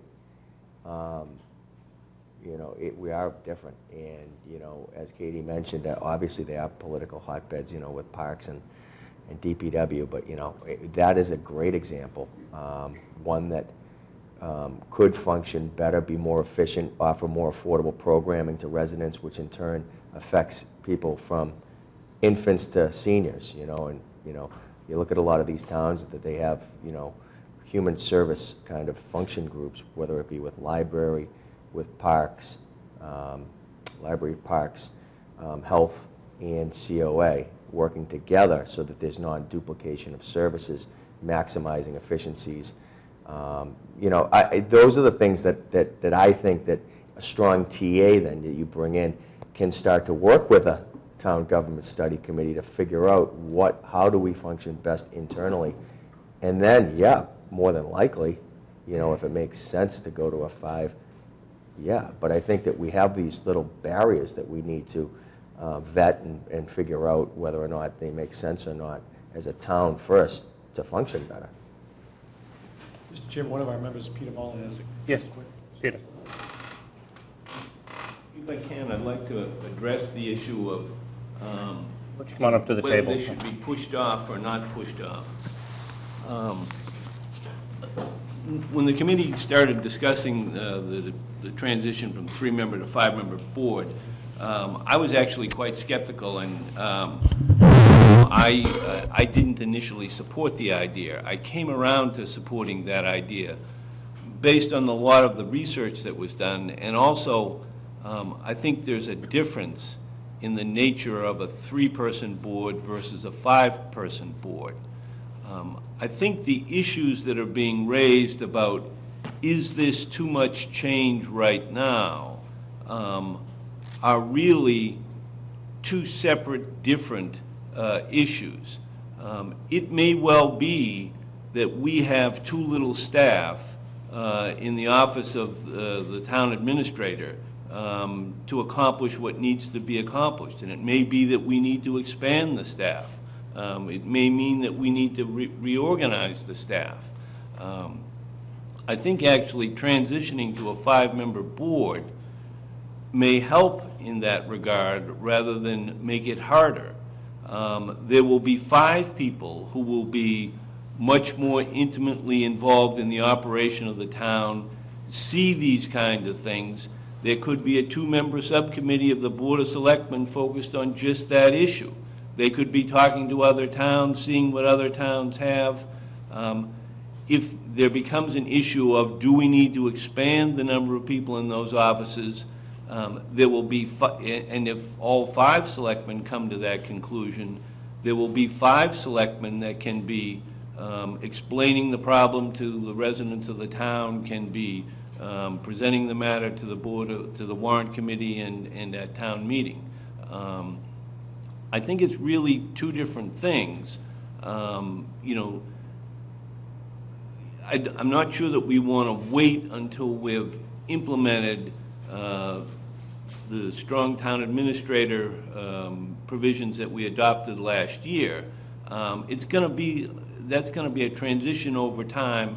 We have no idea when when Anne Marie may decide to move on and you know, there's going to be another town administrator. And that the process of switching to a 5-member board, that's going to take some time because it requires a home rule petition, and that we're going to have to do that, and then we're going to have to, assuming that the legislature acts, we're going to have to implement that, and that's probably going to be at an annual town election. So if you don't do it at the first time, which would be very tight next spring, then it would be a year after that that you'd be implementing. You know, I think you're probably going to end up with an election where you elect 3 selectmen in a single election, where, you know, 2 of them will get 3-year terms, or you get a 1-year, a 2-year, and a 3-year term, and then you'll have a staggered board. So I'd urge people to keep an open mind as to whether this is something that it actually may be advantageous to do both things at the same time. I just have a question or a comment on that. Peter, you said we'll have 5 people involved intimately involved in the operational aspect of the town. The idea of going to the strong town administrator was to remove the board from the operational day-to-day management. So it will be the strong town administrator who's doing that function. The 3 or 5-member board, whichever it is, with the strong town administrator would be more of a policy board. So I don't think we'd have 5 members who would be involved in the operational work of the town. You know, over the long run, I think down the road, having 5 members, then you'd be able to spread out the workload. But you're talking about having 2 members coming on board when you have a town administrator who's got some really expanded duties, I mean, seriously expanded duties. And for a period of time, that is going to require an adjustment. It's a whole new, this is a significant change for Milton to go from the current form of town administrator, which is a weaker form of town administrator, to the strong town administrator. And you add, as it is, it's going to be an adjustment for whoever the 3 members are on the board. You add in 2 additional members. If it's down the road by at least a couple of years, then there's some time for the strong town administrator to settle into the new responsibilities, go through a budget season, go through everything that happens annually, the audit, to go through all of these different things that happen during the course of the year. For the board to adjust, believe me, it's going to be a big adjustment for this board. We're on the phone with the town administrator, all 3 of us, on a daily basis most of the time. You know, maybe there's a couple of There's a few different times, a few days out of the year, Anne Marie, where maybe you don't talk with all three of us, or maybe even a few days where you don't talk to any of us, but it's pretty rare. I mean, the town administrator is talking with all three members. If you add 5 members onto it, you either raise the question that came up when we met with Colleen Corona, who's a selectman in Easton. Is it just the chair of the board who talks with the town administrator? I don't think that's a model that I'd want to go to if I were a member of the But Board of that's what theirs Selectmen. is. If I'm going to spend a lot of time and money to get elected, I'm going to want to have direct access to the town administrator. So that would be a big change for Milton. I think you're right that in the long run, a 5-member board will help diversify the workload and split it up. But I think that's not going to be the benefit right away. It's going to be a hindrance right away because you're going to have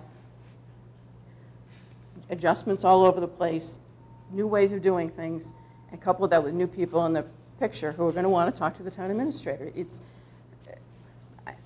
So I think you're probably underestimating, Peter, the impact this is going to have not only on the TA, but on a lot of different levels of town government. But I agree with you that over time, having 5 members would help. Well, I would say, I don't expect that a 5-member board is going to be as involved in the day-to-day operation of the town as this board, this 3-member board currently is. I think that's the whole purpose of making that change. When I was suggesting that you'd have 5 members, that it wouldn't be that they're involved day-to-day in the operation of the town, but they're close enough observers of the operation of the town that they will be able to see problems such as understaffing in the town administrator's office and be supporters of that and come up with plans to solve that. I mean, I think it's going to be hard for people who have served on a 3-member board to transition to a 5-member board and have a less day-to-day role and kind of stepping back and saying, okay, what are the problems that we should be planning about? What are the things that we're not doing right now that maybe we should be looking at? And less involved in just saying to the town administrator, you have administrative responsibility, you're going to run with things, you don't need to check with us about everything you do. And that's really what the two things work together. Well, I guess when you say that too, similarly, you're right, the 3-member board is going to be struggling to find an identity. The 3 sitting selectmen, when you transition from to a strong town administrator and taking a different role, and then to throw 2 more brand new selectmen in the mix when you're struggling to find your own identity is just going to exacerbate that problem, I think, a little bit. Well, we probably all served on different boards of directors. I have, so I've been on large boards of directors, so it is a different dynamic. Sure, it'll be an adjustment for the board, but it's going to be an adjustment for the town administrator. It is going to be an adjustment for department heads and for residents, because not all the conversations we have, Peter, with the town administrator is her checking with us for things. A good deal of it is us calling the town administrator because a resident has called us to identify a problem. And so sometimes we're bringing problems to her that she adds to the list that is already pretty long. So you've made some good points, Peter. I don't disagree with you that in the long run, 5 members would help. I do think we're looking at I think we're trying to do too much too soon. And I think we need to let the town administrator that we've all worked pretty hard for and advocated for to get that model in place. And we're going to be the ones implementing it. I mean, town meeting and the town government study committee and others can recommend it. And again, you've got a lot of experienced people on the government study committee, and I have lots of respect for all of your views. At the end of the day, it's going to fall on the town administrator and the board to implement this and to live with the change and to be the ones who are really making the change. And so I, as one member of this board, and the others will weigh in if they want to, my suggestion would be that we not move too quickly on this, and we not submit this in October, but we put it off a little to a later date. And let's get the strong town administrator in place that we all worked hard for and get that working, and then no one's going to forget about this. Bring this back at a time that is appropriate to bring it back. So if I might get through this last slide and then a few thoughts on timing and Sure. implementation. So where does all this take us? 3 conclusions. The first is that based on our research, there are significant differences in terms of the advantages offered by a 5-member board versus a 3-member board.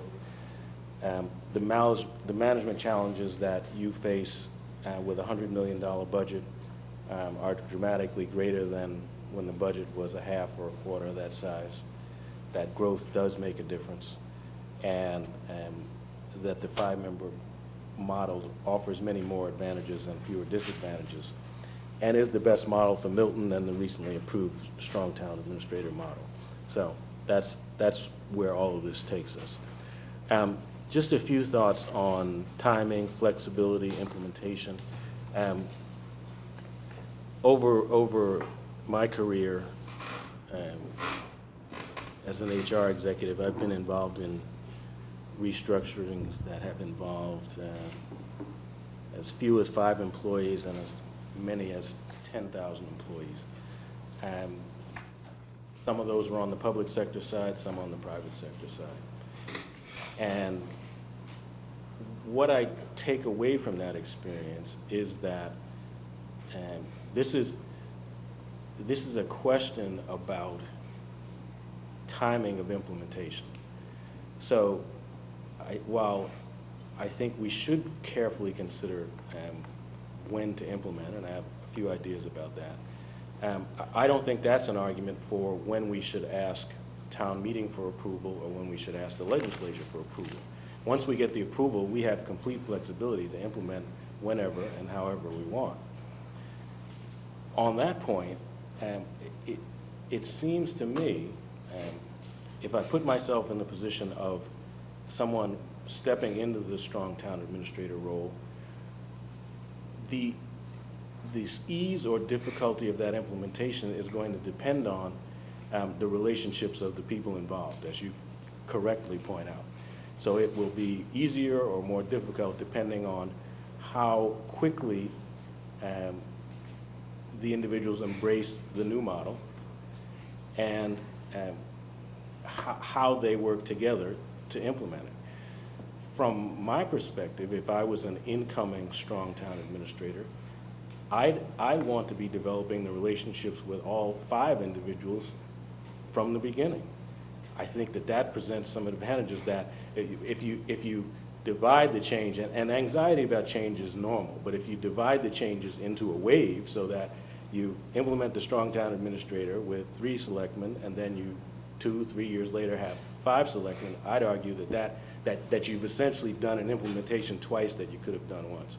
But either way, I mean, we have the flexibility to work those things out. The issues that you identified, Katie, about workload issues on the town administrator, obviously those have to be addressed differently. That whatever we do with this is not going to solve that problem. But I do think that the strong town administrator provides some opportunities, and again, with regard to workload, I think some of the things you raised could well be things that the selectmen, if they had the time, could look into, or alternatively could be things such as a DPW parks consolidation could be something that a strong town administrator looked into and gave you recommendations on. So my simple recommendation is that I think if we agree, and we seem to agree, it's a good idea, get the approvals and then decide when to implement. But thank you for your time. I just as a final word, I guess, I think we're all on the same page. I think we all see the merits of a 5-member board going forward, and it's clearly just a matter of I think where we disagree is the timing. Exactly. There are pros and cons to both of them. So there's no question we see that there are some merits to a 5-member board. But I think the points we've raised are valid and legitimate. And I would ask the Town Government Study Committee to take that into account, because I do think that it's a significant issue, and it may not appear to be that way to some who are not as privy to the information and the observations that we have on a pretty frequent basis. So I would just ask you to consider the timing on this. Thank you. Thanks. Thanks, guys. all. Appreciate it. Thank you.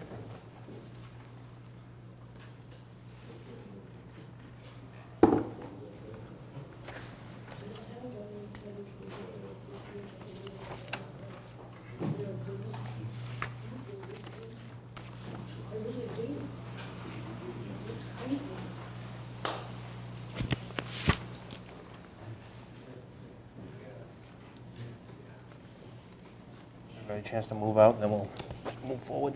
Go on. Okay, next item on the agenda is contract approval for Fire Space Needs Committee. Up, Steve.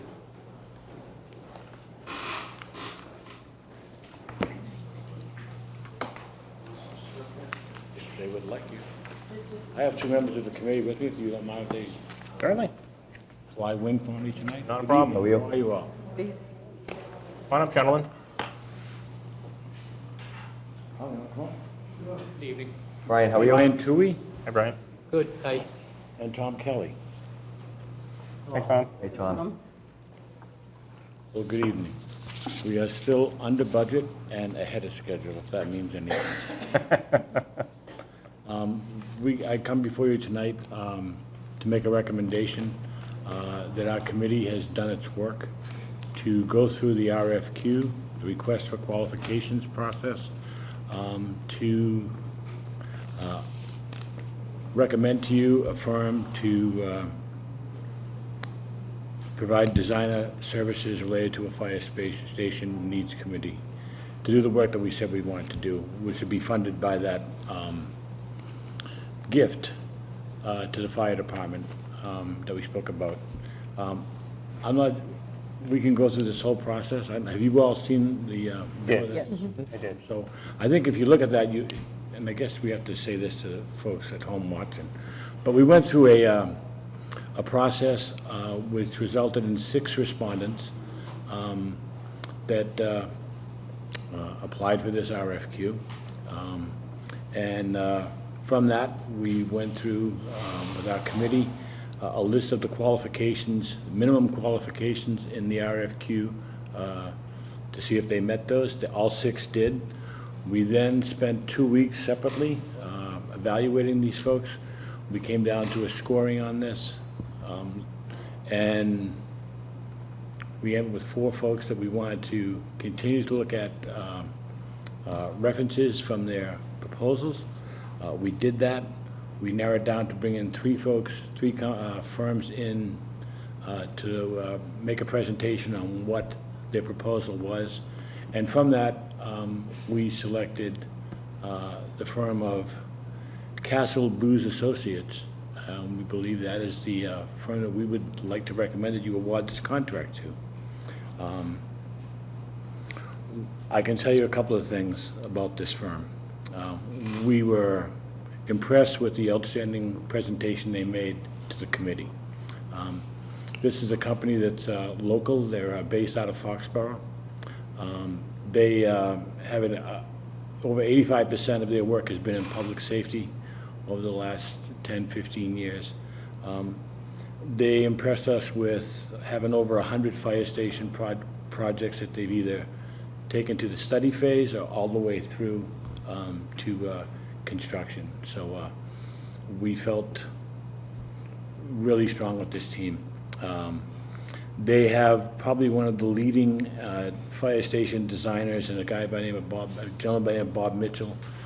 He's been 42 years in the business of designing fire stations, 162 fire stations he's worked on. They, of the 3 companies we brought in here, I would say they probably understood what we were trying to do here in Milton better than the other 2 companies. They identified design projects, issues for the project. We looked at traffic, site, life cycle cost and maintenance was a big thing we wanted to look for going forward. They had a philosophy they put forward of designing permanent fire stations. We just know the way things work, and as you know, 2 of these stations are well over 100 years old. They were looking at designing new stations or renovation. We talked about the whole issue of renovation versus new construction. They were pretty frank with us about their evaluation. But looking forward that maybe 20, 30, 40 years from now, these stations need to be able to be retrofitted with new systems, and they took that into consideration. They have this design package, which I think will help us a lot. They've been using it for the last 5 years. It gives us a better feel of what the design is and presentations. They actually dropped proposed fire stations on the current sites we have. which I think was a big kind of selling point for us on our committee. They understood, and I know you all appreciate this, the political implications of trying to get a project like this done, and understood the education process that needs to go forward as a town, to let the townspeople know, to let town meeting know, and getting voter approval of what's going to be a very substantial project for the town. And they're willing, their process was to give us information to be able to turn that around, to make it workable tools. And having gone through the school building project, we all know how important that was to convince voters that this is something that needs to be done. And to justify, as these gentlemen said, to justify taxpayer expense for a municipal project. They were very, very much aware of that. They talked about multiple purpose use in the buildings, which was using the construction of the firehouse to do in-house training, to do ladder training, evolutions, double use of towers, all these kind of things they pulled together in a nice package to us, and we feel very strong. We're looking forward to it. They will get this project done, they said. If they were to get to go in August 1st, they would have something ready for presentation by the end of the year. Now, that may slide a little bit based upon how things all work. But still, it's well within our aim of getting a project, which we said we would get some design things to town meeting next May. So we felt very comfortable with that. But I think at the end of the day, we listened to all three of these folks come in here and their teams. And then we sat back, and it basically came out to who do you feel more comfortable with working with us and doing this project? And it was unanimous, you know, I mean, all six of us thought this was the company we wanted to move forward to and make a recommendation to this board to award that contract. Steve, what was the amount of the contract? Yeah, I was going to ask the same question. See it. We had a high ceiling of $75,000. It's a fixed contract. And that was competitive with the others?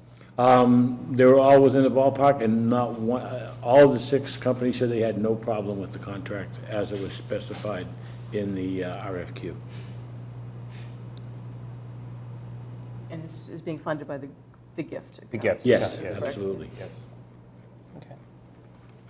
All right, we do have a motion here. Okay, so I'll move that we approve the recommendation of the Fire Space Needs Committee to award the contract for designer services related to a fire station space needs study to Castle Booth Associates Incorporated of 325 Foxborough Boulevard, Suite 100, Foxborough, Mass. 02035. Second.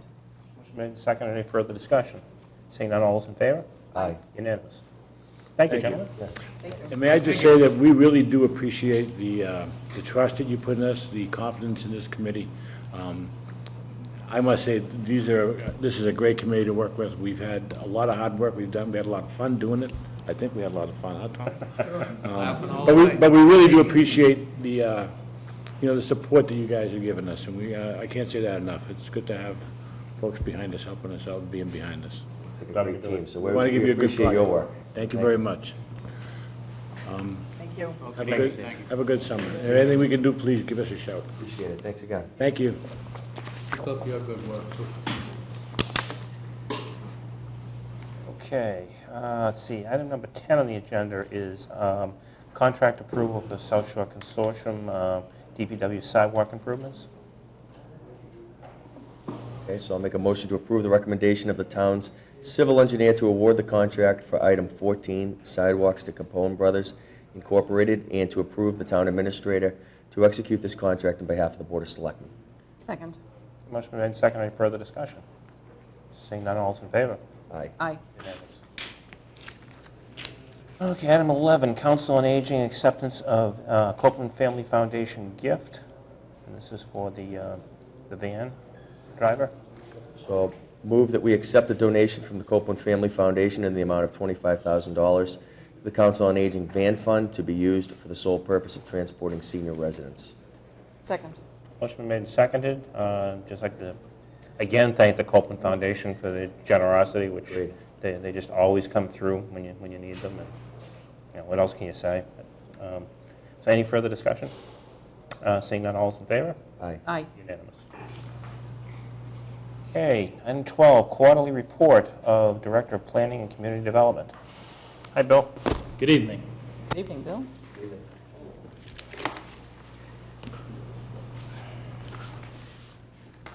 All right. I sent you an update last week.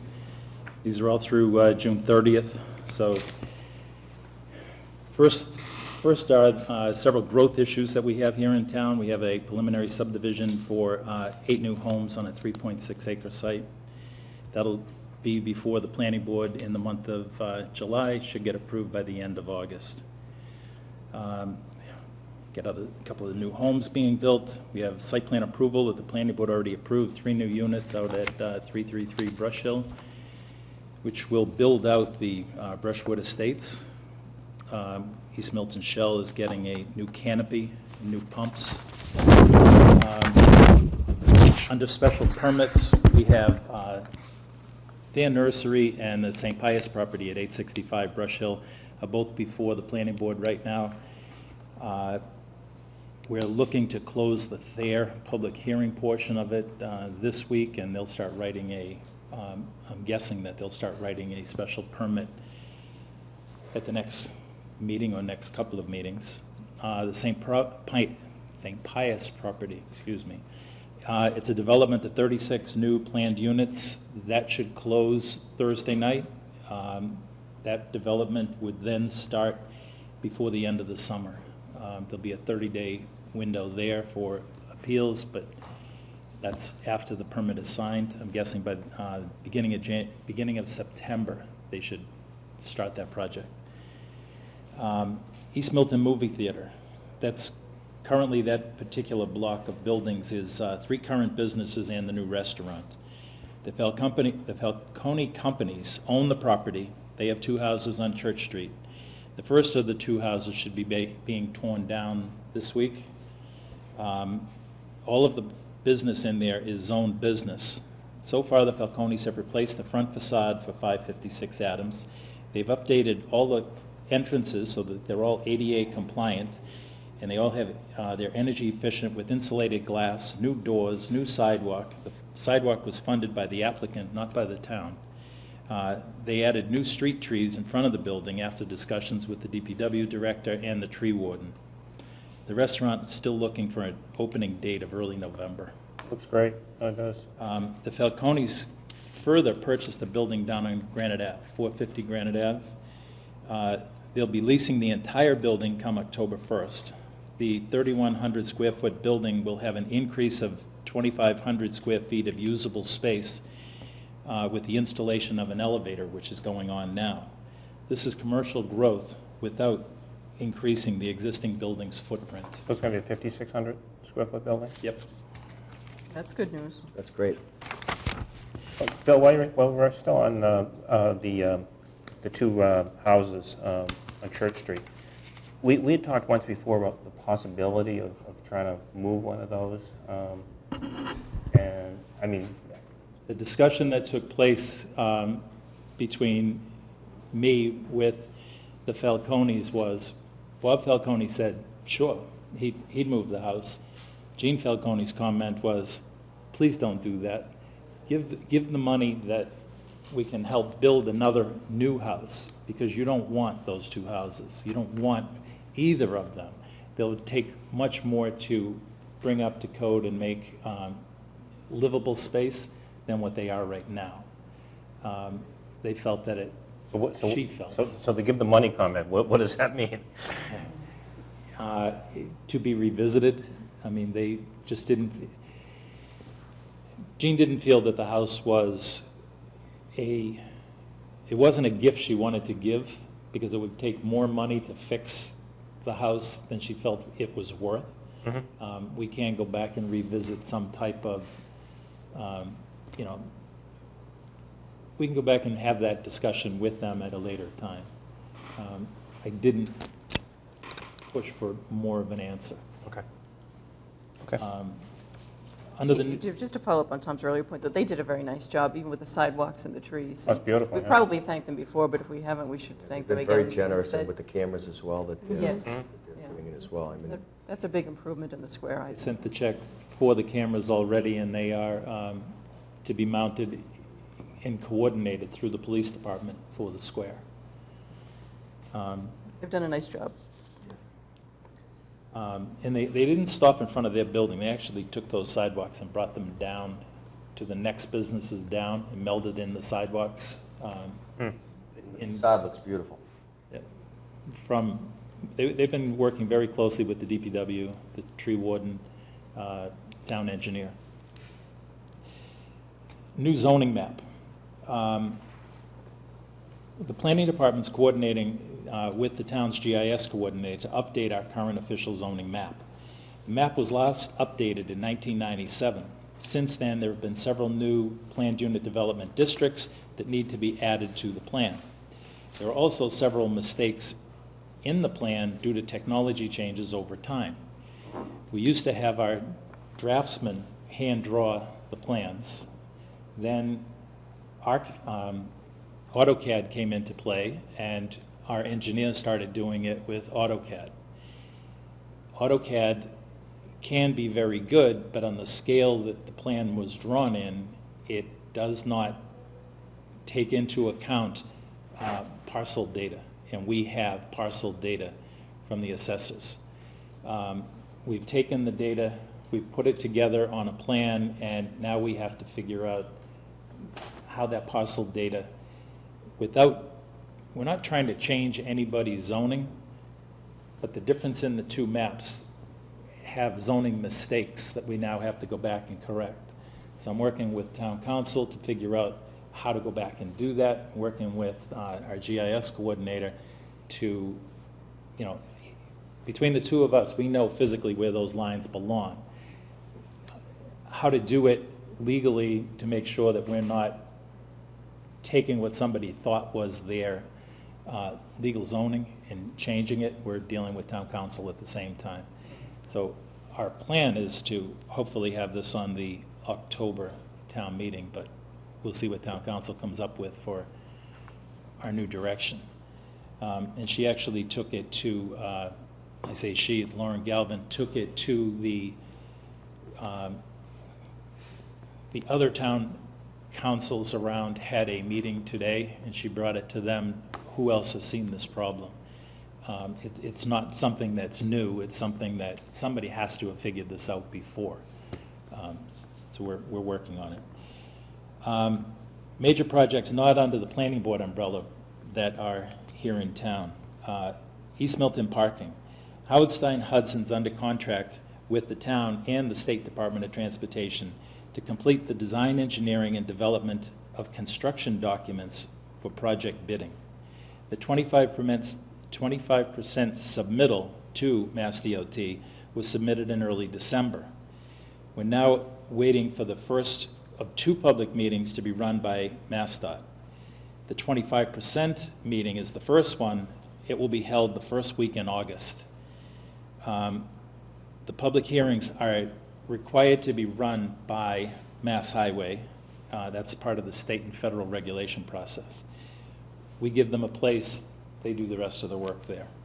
For the exact day that that takes place, please watch the town's website, cable TV, and you'll have it at the next selectmen's meeting. You'll have it before then, but we can announce it again, I hope, at your next meeting. We should try to get that word out as soon as we can. As soon as we get it, I know we were, going back and forth because we were looking for a particular date at the Council on Aging. We couldn't get that date. We gave them ones on either side, and we just haven't heard back from MassDOT. We don't get that, we'll go to Cunningham. It has to be a handicap accessible building. We still won't have heard back on the Article 4 issue, the federal issue. We are, and I did write that, we're running concurrent, the 25% hearing process, and the project is winding its way through the federal review process. We've heard nothing from Federal Highway since they told us they wanted to start the review, but they did tell us that their review would take 6 to 8 months. They are doing their 4F process. 4F is a definition of open space. So is that going concurrently with these design hearings? Yeah, Yes. yeah. I think you said it, Bill, but, Tom, I think it bears repeating, because we get so many questions about the East Milton Deck project. There's really very little we can do to control the timing on this, except push and prod the state Yes. to really move this along as quickly as they can. But That's right. there is a lot of frustration out there, and unfortunately, these dates are coming from the state. Yeah, maybe it's even worth, because I'm not sure the general public knows what's transpired in terms of the federal review side, so. We are not sitting here twiddling our thumbs. No, We no. are pushing them daily. But Bill, if you did want to explain the Section 4F issue that has come up, just so the public can Sure. understand it too.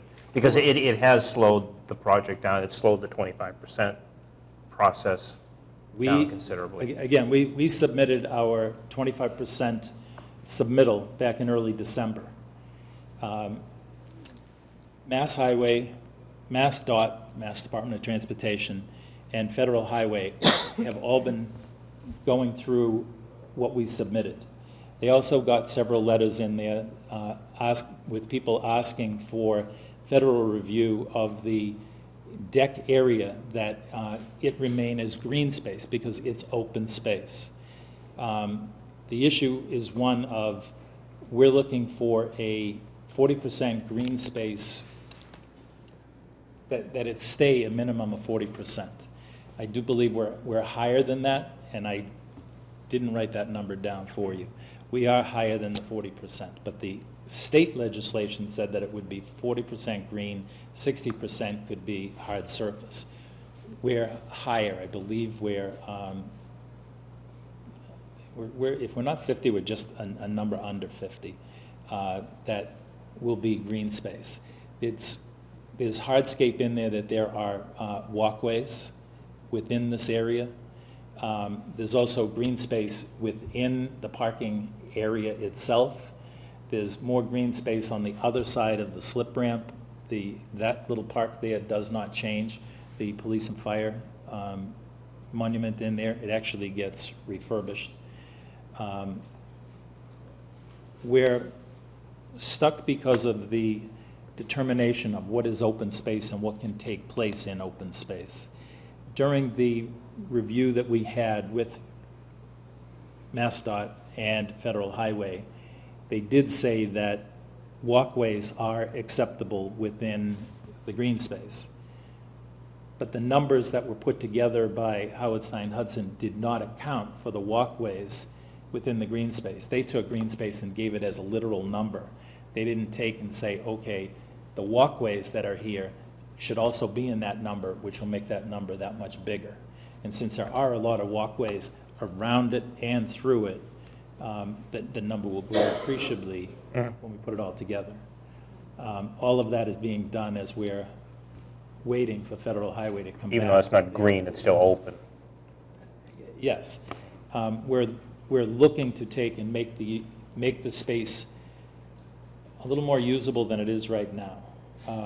We're having issues with the spalling of the deck tiles that are in there. I just had the conversation with Joe Lynch the other day that they may have to take and pave the deck area so that people don't trip on those landscape blocks that are in there now. Oh, currently, yes, yeah. Those things fall out and somebody, gets a toe, gets a heel, caught in them, and people have been falling on them. We may have to take and pave it as a Band-Aid until we get the review process done. You don't even want to know the price for the paving of that particular area. We're trying to get ahead of that, not have that happen, and try to get to a document that we can then put out for construction.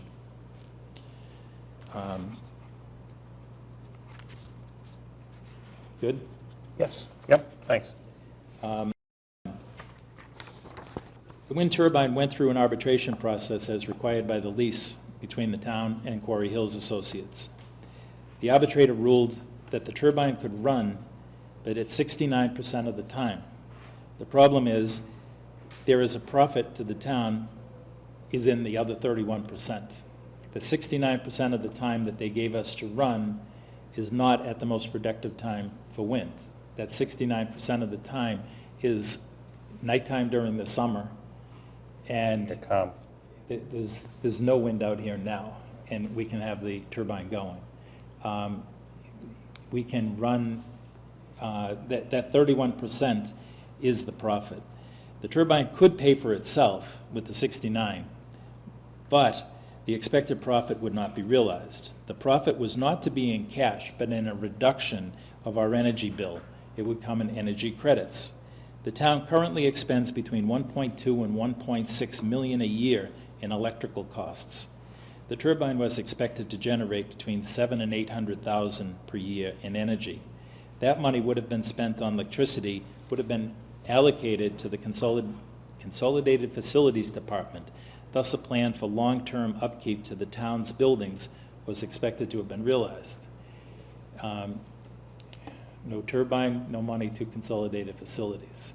So we continue to pay N-Star 4-hour electricity. While we're on, well, wind turbine and just alternate energy, where do we stand on the solar? I know the school has got its solar, correct, or is about to get? That is it's all schools. There's only 4 megawatts that can come out of that project, and the schools have all of that. So there's no room for the town? There's no room for the town on that. Okay. And I know that I was looking at trying to work something that we potentially could have done on the Ash Street Playground. I know we were trying to look and see if there's some of the other land not within the lease area for the turbine that we could have had a solar farm. I know that we were running into issues with departments and abutters, and it's just... Yeah, I mean, they're not the most Didn't attractive looking realize things that in the this- world, and they're popping up all over the place, but They they're are. not very attractive. But they just sit there, they don't make any noise. They don't make noise. And they just print money. Yeah, and the nice part about it is there's no cost to the town. but- Exactly. Today you would do a PPA, public purchase agreement, and a company would wind up buying the equipment, owning the equipment, giving us a deal on electricity costs, giving us back a payment, and they wind up picking up the taxes, Tax credits. tax credits Yeah. for it. That's the deal we have with the vast majority of the systems we have on our schools. There's one school there's a small one on the high school, and there's one on, I believe it's on Cunningham, that we own. We owned the ones on this roof. Bill Ritchie and I are working on something to deal with this one, and that he'll get back to you on that one shortly. Okay. Okay, so, yeah, the wind turbine project is, I mean, because, David, you're new to this, but, you know, it's been sitting kind of idle now for, what, 3 years? Probably, 3 or 4 years, since that Since the arbitration ruling, yes, yeah. And it was an unfortunate arbitration ruling that, you know, the arbiter really tried to play Solomon and, you know, give both sides a little bit, and He tried to cut the baby in half, and he killed the baby in doing it. yeah, yeah. So at some point in time, we really do have to make a decision on the project and whether to kill it or move forward with it. But and I think we should do that sooner rather than later. But Repurpose the expenditure. The only other thing I have is that the planning department did hire its part-time administrator, administrative assistant, Julia Getman, who also works with the warrant committee. So Julia started, and our piles of paper are slowly diminishing. good. She's got tough shoes, big shoes to fill. Big shoes to fill. Emily's shoes. Big shoes.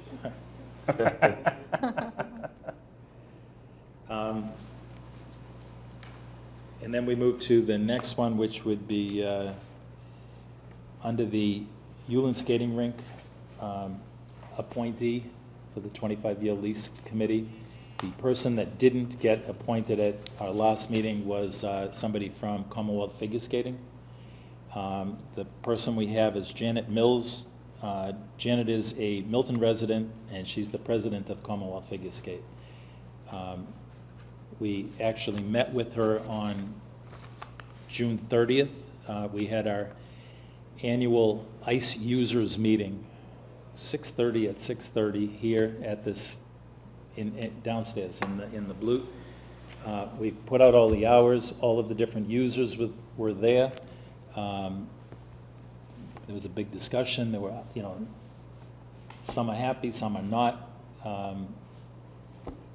Canton being out of commission has actually put a strain on all of the rinks and a lot of the youth hockey groups, in that they don't have ice. Mm-hmm.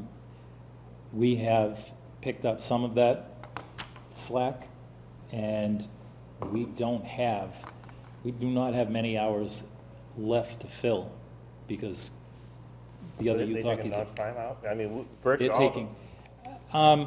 we've actually picked up one non-prime time user for a lot of ice during the day, and we've got a lot of the other non-prime time, in that they'll start in September, October, and by the time November comes in, it's the hours that would have been picked up by the high school, would have been picked up by some of the younger youth hockey people. They've been filled in by some of the other, the Norwoods, the Canton, some of the other communities around. The Milton High School was there, Milton Youth Hockey was there, South Shore Conference was there. Everybody saw what was on the table, everybody knew, do you want more? Which ones do you want? Do you want to try to horse trade? Milton Youth Hockey is actually dealing directly with Westwood Youth Hockey, and they're doing some horse trading, trying to get some better hours for each other. That it's better that they talk to one another than us get in the middle and try to, here's our new plan, this is what we want. It was discussed at that time about the public skating, and the public skating will go back to 2 hours on a Friday night, which I think if you're local, you like it. If you're, Norwood, who had one of those hours, you don't like it, but Commonwealth Figure Skating lost an hour in there too, and they were, they understand why we're doing it, and they're fine with it. Good. Bill, on the Super Petroleum sign that we had the hearing on a month or so ago, is there any progress report you have on that? Has the owner and the neighborhood association had any conversations? They have not met. I have to put that one together. I know that the owner and I are supposed to be putting together some of the pictures from his other stations, and I have some other pictures from other stations in some of these other surrounding communities. So, Have you had any feedback on, the sign is toned down, right, in terms of the wattage, or is it not? it has. The numbers themselves, when they were originally put on, the sign installer didn't know how to take and turn the rheostat down. The new sign person did. They were 9 on a scale of 1 to 9. They were on 9, so they were bright as they could be all the time the sign was on. Now they're down at 4 all the time. The top sign, at night, you're still seeing the Milton Gas sign through the vinyl sign. When the new sign would go up, if it was approved as submitted, it's an aluminum panel with the letters cut out. So there is no light. There's no red coming through. All you're doing is getting a red that is washing the red panel. I was supposed to talk to town council today because she is looking into the grandfathering situation. She did not have an answer for me today because she wasn't there. Isn't that continued until the 21st, which is only Yes, it 2 weeks is. away? So Yes. it's a short period of time to try to get all these pieces in place. Yep. All right, and then just back to the wind turbine for a moment. When Anne Marie mentioned that this would be on our agenda, I did raise a couple of questions about the, I think it's the Wind Energy, Alternate Energy The Committee, or the Alternative Wind Energy Committee. Committee.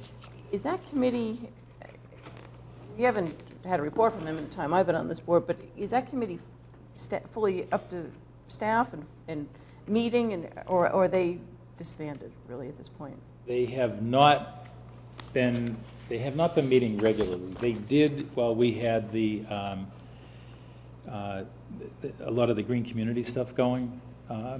They would meet because there's forms to fill out, and they would fill out those forms. They are very much working with Sustainable Milton, trying to lessen our carbon footprint. They have not been meeting regularly, and they need to be reappointed. Their date was, I think, 14? 14 was their expiration date. All right, so would that be something that we'd want to have? You know, you said, Tom, we'll have to make a decision on what to do with this project at some point. Some of it's been borrowed, and that's out there, and there's some unbonded money that's available. No, it's bonded money. I'm sorry, bonded money that's available could be repurposed. Should we get some input from the Wind Energy Committee on, you know, what are their thoughts on this situation? Is there some Yeah, use that they can think I of? think you need current projects, though, because we're already paying the debt security. So, you can't be looking at a project 5 years down the road. Yeah, and I don't know the answer to that. I mean, that's really the question. Is there something that we could refer to them to weigh in on? Is there a project that might achieve a similar purpose that we could think about for that? It's got to be similar purpose, and it's got to be similar useful life. Well, it doesn't have to be similar purpose, but it has to be similar useful life. Otherwise, we can't repurpose it. What's the useful life? Do you know offhand? 20 years. When we ran the numbers for the wind turbine, we ran them that we knew we could pay it off early. We knew we could pay it off. We did the scheme a couple of different ways at a couple of different percentages at different costs to the turbine itself. We seem to have gotten the best bang out of the buck, that we would have paid it off in 18 years on a 20-year bond. You also would have been replacing major components at the end of a 20-year period. We had planned to do major retrofits of the turbine at the 10-year mark, which is why we dragged the pricing out to that bigger number, which would have made it run longer. Although we said it was going to last 20, we knew it would last at least 25. We have the potential now that if you didn't go with wind energy and you went with solar, there are lots of options out there now for PPAs with solar. We have actually consulted with a consultant to deal with the police station, the library, and this building on replacing the solar, or putting solar on them, replacing the solar on this building. So we've talked about it. We have prices for it, and those would all be PPAs. We wouldn't have to do any layout at all for any of those projects. If we wind up getting the rink for an elongated period of time, it would truly be worthwhile to go and look at doing a solar project there. That is a huge energy user, especially electricity. It is a huge, that's a big bill. Yeah. The biggest fear in terms of the feasibility is how long the federal tax credits are going to be around. Yes. If they die, a lot of the profit to those companies. the private companies dies with it. So you're trying to get projects in the ground quicker, not later. Because we are a municipality, we get we get recs too, so we can get, we get money on top of that.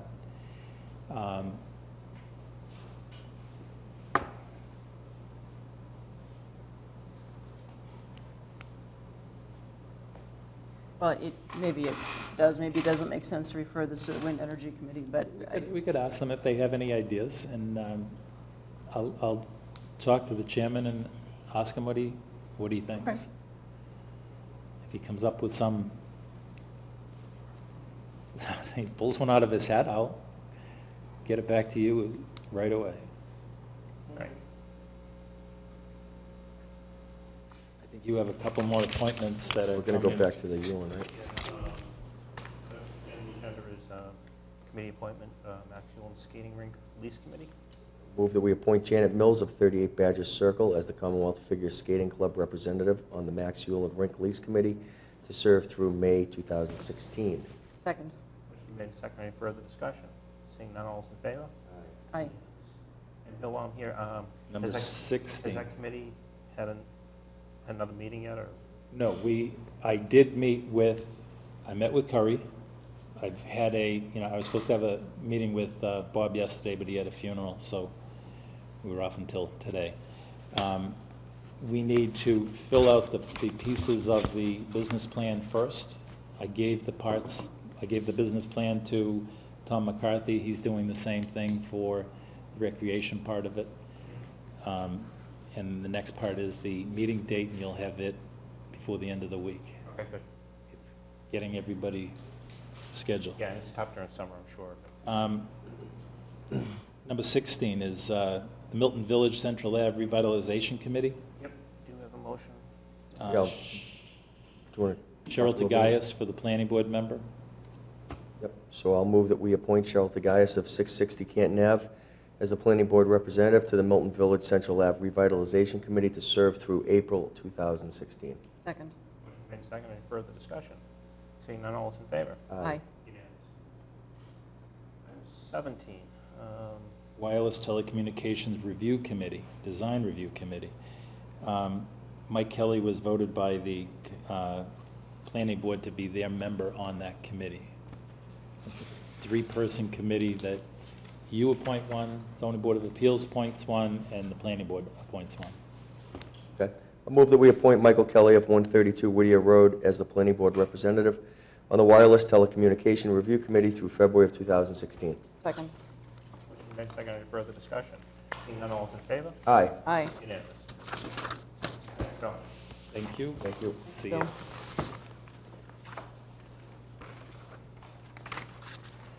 Item 16, or 18, I'm sorry, is a discussion of the Board of Selectmen goals and objectives.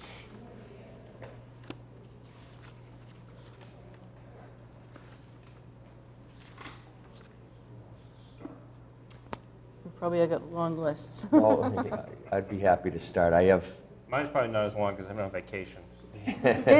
well, I have a long list, and I broke it down to three what I believe are major goals and objectives. I base a lot of this off of my past history in working in municipal government, and then also having run a campaign and listened to a lot of people across town, and understanding what matters to them as residents and as taxpayers. So the first one that I have is communication and constituent services.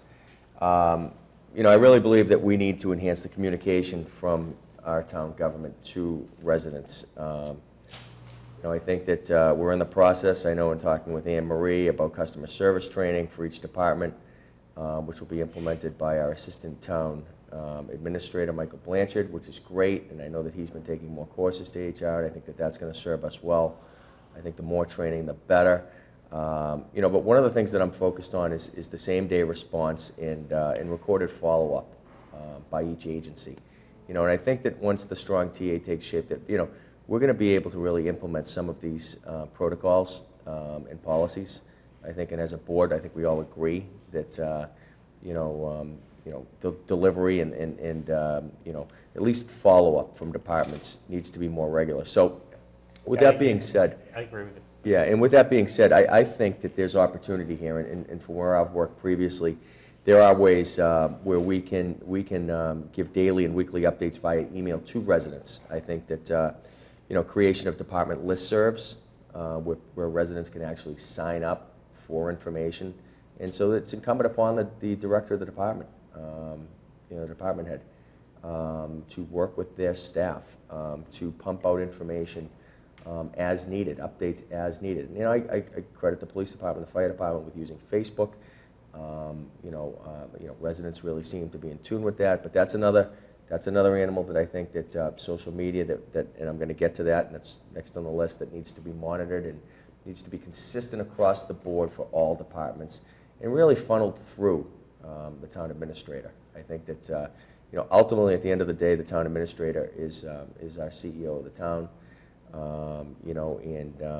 I think that everybody should follow suit with that. So, I'd like to see, and I know we're in the process of creating a consistent policy that's streamlined through the office of the town administrator to raise awareness on things that are going on. So, I think that that's something that every personnel from each department will need to sign, because I think that, when they are a representative of the town of Milton, they're a representative of all of us, and that, what they do and say on Facebook does affect the town. And I think that, having a policy in place like that can only better serve us. I also think, though, in talking about communication and constituent services, that we create a community needs assessment that will gather the needs and wants of our residents and prioritize the delivery of services. And I think that that's really important.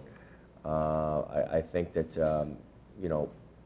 I get a lot of feedback in person, but I think that when you put something out there, it's great. We have the master plan, and we're going to follow that, we're going to implement that, but working with some of these neighborhood associations, and I don't have the answer right now, but I'd like to think that, with town meeting, and we have great, town meeting members that do a great job at town meeting, that there could be some sort of opportunity, and I'm not proposing this in general, but where town meeting members meet with these associations that have built good networks in their own precincts and carry information. And maybe we do have quarterly meetings with these groups to listen to what's happening out in the community. I think that, the more we listen, and I'm not trying to create more meetings or anything like that, but I think that the more information that's shared with our residents, the better off we'll be, more effective as a board and also as a town delivering the services that they want. So I think that's one thing that we already have started, but I think it's not a formal policy or goal at this point, but we are going to be running out quarterly meetings. The first one we had on Central Ave, I think, went well. I mean, it tends to get dominated by a few people, unfortunately, sure. But it went well. I think everybody got some good feedback, and the rest of it, though, is follow-up, making sure that, based on that feedback, that the stuff gets addressed. yeah. David, is this all, community needs assessment, is that part of your number one about communication and constituent services, or is this a different one of your three categories? So this is all still part of it. Okay, Yep. all right, so on the idea of neighborhood meetings, I know you had the Central Ave one, Tom, I guess the question is, we really need to talk about how formal we should make that, who should be involved in that. I'm thinking it probably should be something that's open to the full board to go to, even if we have to post it as a board meeting. That's fine. Yeah. I don't know whether We could do it that way, or it would be in a rotate. public place anyway. My thinking would be that whoever, if somebody can't make it on a given night, then that's fine, but probably it should be posted so that everybody can hear the concerns that people have, because I agree. we rotate through this, the chairmanship rotates every year. There needs to be continuity so that people know, on the needs to be board, know continuity. what the issues are. It and should be something- consistent, yeah. that, maybe we have 4 meetings a year in the community, at 4 different parts of town. And representatives from each neighborhood association come, and we do take input from them on what's most important. It's like an enhanced version of citizen speak. Yeah. And it's not a gripe session. I think that I think what it is that we want to work with neighborhoods. I think that that's the goal, is that we want to work with our residents, because really, government is consensus building, you know, and we should be in the ballgame of listening and learning and then acting. And I think that only opens, which I think is key, is transparency, you know, and I think that it brings us closer to the community and allows interested residents more of an opportunity to give input. And I think that ultimately, at the end of the day, it spurs more people to be active in government because they know more about what's going on. And I think that should be our goal, to really increase activity for boards and committees, which ultimately will get more people to run for selectmen. So, you know, I think it's important. You know, I really do. I think that I've seen it with young people now, having run my campaign, that there is a lot of interest, that most people don't know government until they need it, you know, until they have a permit problem or until they, you know, have some sort of issue, and then they get pretty passionate about it because we've got a lot of smart, good people here in town that I think that if they knew a little bit more, would get more active and would ultimately, at the end of the day, enhance our town. So that's my number one. My number two, and I'll try to be much quicker than the first one. No, I just didn't know whether it was a separate category, because it's possible we've got overlap here, and I'm we sure probably we ought to will. hit it. When someone brings something up, we should probably weigh in if we've got something related to it. Or Sure, sure. My next one is that I believe that we need to begin the transition for the town administrator to a stronger form of government that we adopted at town meeting. I think that, you know, I think it's important, you know, having now spent some time, you know, kind of seeing how the town of Milton operates, using some of my experiences in other places, that the, you know, TEA, that the town administrator enhance reporting and establish measurable outcomes for each department head and their staff, which will create better accountability. I think that, you know, we will function better when we have measurable outcomes that are articulated to our department heads. And I think that, you know, I know we do have monthly department head meetings, which are great, but I also think that creating bi-monthly subcommittee meetings, like I mentioned earlier about the Human Service Function Group, creates better communication throughout, which will then in turn create efficiencies and better outcomes. You know, I gave an example of Library, Parks, Health, and COA meeting, you know, as an example. And I think that, you know, continue to work with the TA and as a group on the implementation of the master plan. So I think that falls under that.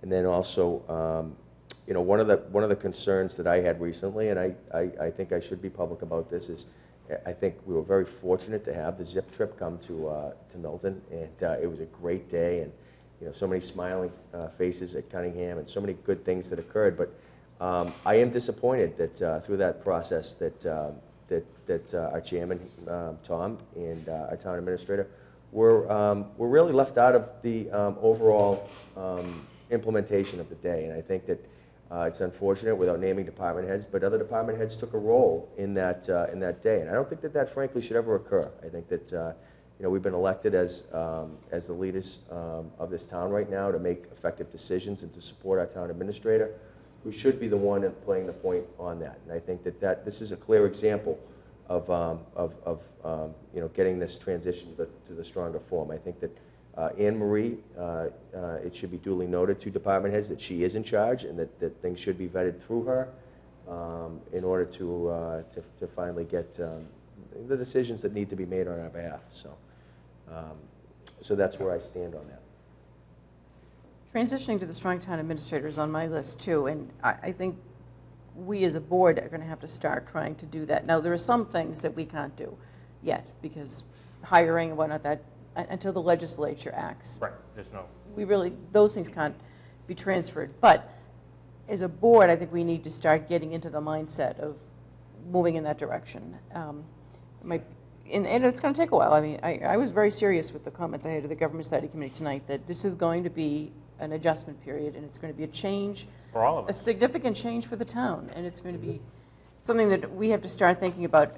Related to that, I think there are some ancillary actions that we can start thinking about, including submitting, and I don't think we should do this for October. I think, in talking with Amber, I think May is the better time. But I think as a board, we should be thinking about, and I've started taking a look at it, and I'd be happy to volunteer to work on these, doing drafts of these articles, but we need to revise the police chief selection bylaw. Yes. And we need to create, because Malcolm Larson raised a good point at town meeting, that really the fire is. chief process really needs to be set in stone as well. So I think if we were to submit warrant articles with the goal of submitting them for next May, which means they'd have to be in final form to go into the warrant in January, Yep. get them, that gives us plenty of time to work on them, vet out the issues.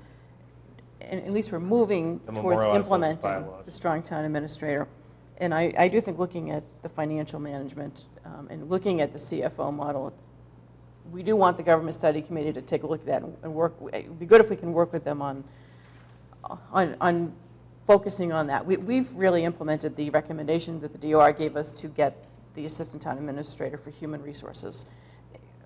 Further on my list I have, and this was on our list before, and when Anne Marie went over her goals and objectives, she kind of explained why we started doing some of it. We really didn't have, we had a staffing issue that really made it impossible to do, but we want to begin formal employee training on things that you get in a normal, I mean, everyone has to go through sexual harassment training as an employee of a private company.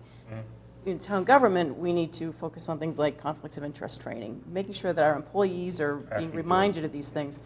So we've implemented the assistant town administrator taking on that role. We need to go to the training programs and begin the formal training. But ancillary to getting the human resources ATA in place, I think we need to try to focus on the financial management of the town and the CFO model. And the other piece of that, somewhat related to the strong town administrator article, but also just related to the fact that we have employees under contract and time goes on, we need to think about management succession planning on a number of different levels. And when I was on a board of directors, at one point I remember I've been on it a number of years, and the board really talked about the fact that we really weren't focusing on management succession, and we needed to. Now, that was a private enterprise, but even in a town government, we need to be thinking about that for department heads.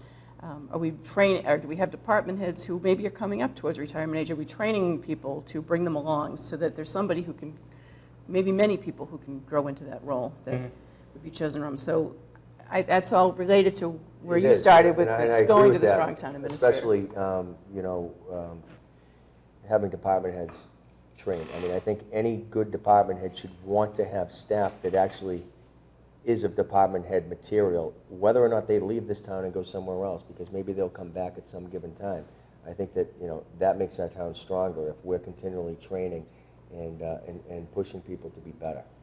So Yeah. I agree with that. I do too. I mean, unfortunately, our budget constraints kind of play against that a little bit, but, look at the police side, you're one deputy now, chief, as opposed to two, which we used to have, and so that, it's just economics that hurt it a little bit, but I do agree that that there should be something in place. But I'm thinking it more of the board has to keep this in mind, that look out X number of years, we're going to have who's changes the next, at some point in the who's town the next fire administrator chief, role, who's the in the next, police chief role, and in other department heads, Is there so somebody out there that, there's change is always coming, Right. and we need to just plan for it and have it on our radar that And be prepared that there could be change. And sometimes it's because sometimes people leave on their own for other opportunities. That's right. We need to be prepared for that. right, So, and then my final kind of goal that I've seen is to enhance and support the business districts in abutting neighborhoods. I Yep. think that, had that in mind. I've heard from a lot of people, and I agree, that we need to find ways to improve commercial growth where business exists. And I think that, with Bill Clark being the Director of Community Development, I would say that we'd want to charge him with trying to find and work with the business owners to attract some more retail. I think that retail is a big deal, where I've heard a lot of residents talk about it. It's something that could be beneficial to the town, and people want to shop in Milton, and I think it would be good for everyone. With that being said, though, with all of the things that are going on in our three business communities, one thing I'd really like us to look at as a board is reestablishing beat cops to patrol, those business districts. One of my pet peeves. I just, I know, and I want to credit you, Tom. I think you and Katie both worked on getting the bicycle back in play, and I think that that's well received by residents. But I also feel that there's an opportunity, and I know that residents would love to have beat cops in the square, down in Lower Mills, in Central Ave, on a regular basis. I think it makes people feel safe. We have a lot of banks in town, but also at the same point in time, can they? I guess this is a question, and I'd like the answer to be yes at some point. can they also play an active role in traffic enforcement during the peak hours? They could, sure. Right, Yeah, and any I reason think they that that would become well-received. Think of all the young families with young kids that have to cross busy streets. We think about, school time, we think about cut-through traffic. All these things play a role. And so I would like the Traffic Commission Chair, the Chief of Police, to work with the neighborhoods on cut-through traffic as well. And I think that, I think we should really focus hard on that. There have been several things that have come before us in terms of, the people waiting at bus stops and cars running stop signs. GPS has changed the game right now.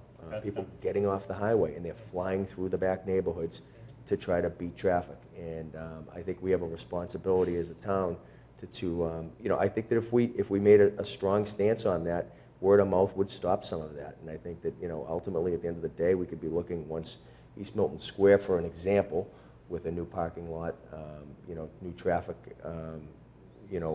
signals, that would help alleviate it. And then we'd probably be looking at certain streets for certain times that wouldn't have a cut through. So those are just some of the things that are important, that I think that we should take a look at. Yeah, getting to your point on the beat cop and, you just having policemen on foot in the business district. The other thing that does, and you were talking about consensus building, and there are lots of little kids, school-age kids in the town, and they don't know their police officers Right. the way that kids used to know the local beat cop, and I think it does play a good role in just having them.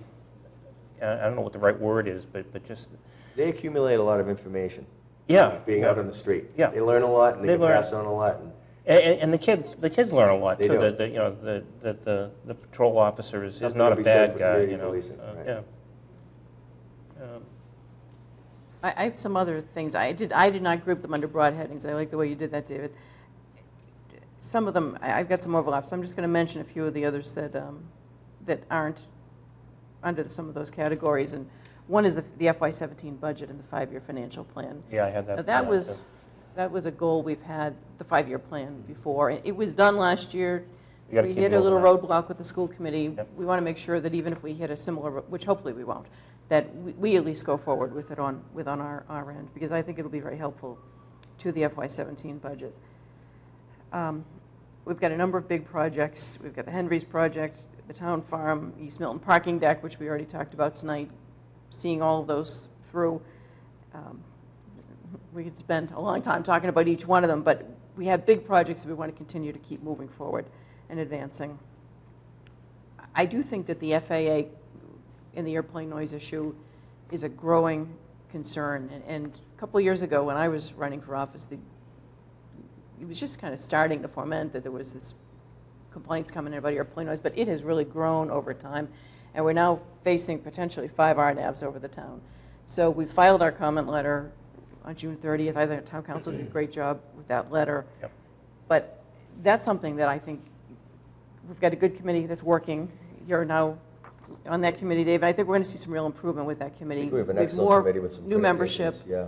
some people who are really committed to doing a lot of the work. So Have they decided to break into subcommittees and? So we'll be focus? meeting soon, I believe at the end of this month, which is good. So I think that we'll charge some new goals and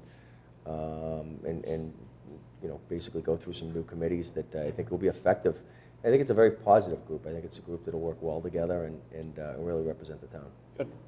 And together with that committee, I think this board, the airplane noise, I do hear from people in town who say that it's not a problem. The overwhelming majority of people we hear from, it's a big problem. It depends on where you live in town. And I think that that's gone way up on my list as something that really needs to be a big priority for the board. Reorganizing the DPW, that's to improve communication along the lines that you spoke of, and to address, which we're going to do in the fall, right when we have the snow meeting, our response to the storm, and improve communication. A lot of residents, can live here for years and never use those services of the police department, the fire department, because they don't have an emergency or a medical issue or a fire. But everybody deals with trash collection. Everybody deals with the snow in the winter. So the DPW is a critical customer service department that we oversee, and we've had some And communication issues there. There's some valid complaints. I agree. And some what? There's some valid complaints in terms of, response times and no question. And there's been so many reorganizations of the DPW over the years that I think that's, when I talk with some former selectmen from 15, 20 years ago, there was a different staffing arrangement. People, we now have some DPW up here at Town Hall instead of down at the yard. I think there are things that we can do to improve. Anne Marie's got some good ideas on what we can do to improve the response from the DPW, and I think that should be a pretty high priority for this year going forward. Agreed. You want me to just continue with a couple more, Tom? Yeah. All right. You've hit a lot of mine anyway, so okay.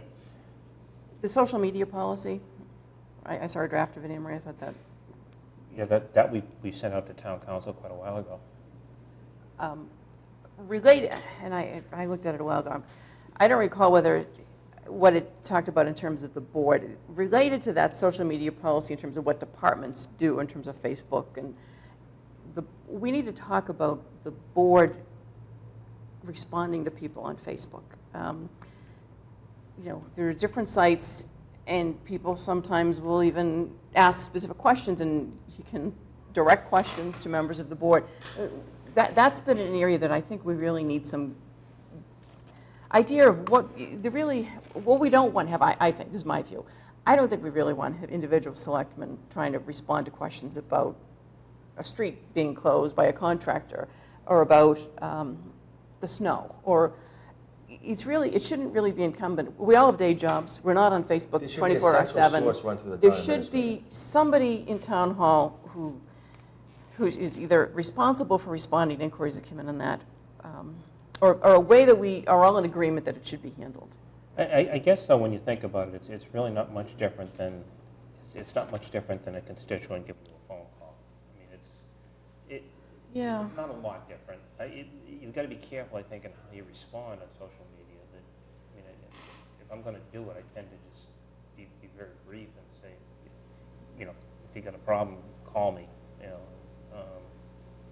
Yeah, as except that. opposed to trying to solve it on social media. The other thing Well, is this, exactly, and then you're you not wind up always with getting- all kinds of communication back and You're forth. not always there for the update, to know that, the question's being asked of you on social media as you're doing your day-to-day regular job and/or talking to the town administrator. Or, we need to, in my opinion, need to have a central source of information. Instead of using Facebook or having Facebook be delivering the message of what's happening in town, we ought to be doing that from the town's perspective. Yes. And I think that there needs to be some support given to the town administrator in a sense of a communications/PR, whether it be part of somebody's responsibility currently, or if it evolves into somebody's, full-time responsibility as a whole. I don't know. I don't know the answer to that yet, but I do know that most towns shy away from the Facebook social media presence, and I don't think that, my opinion, we should be on there,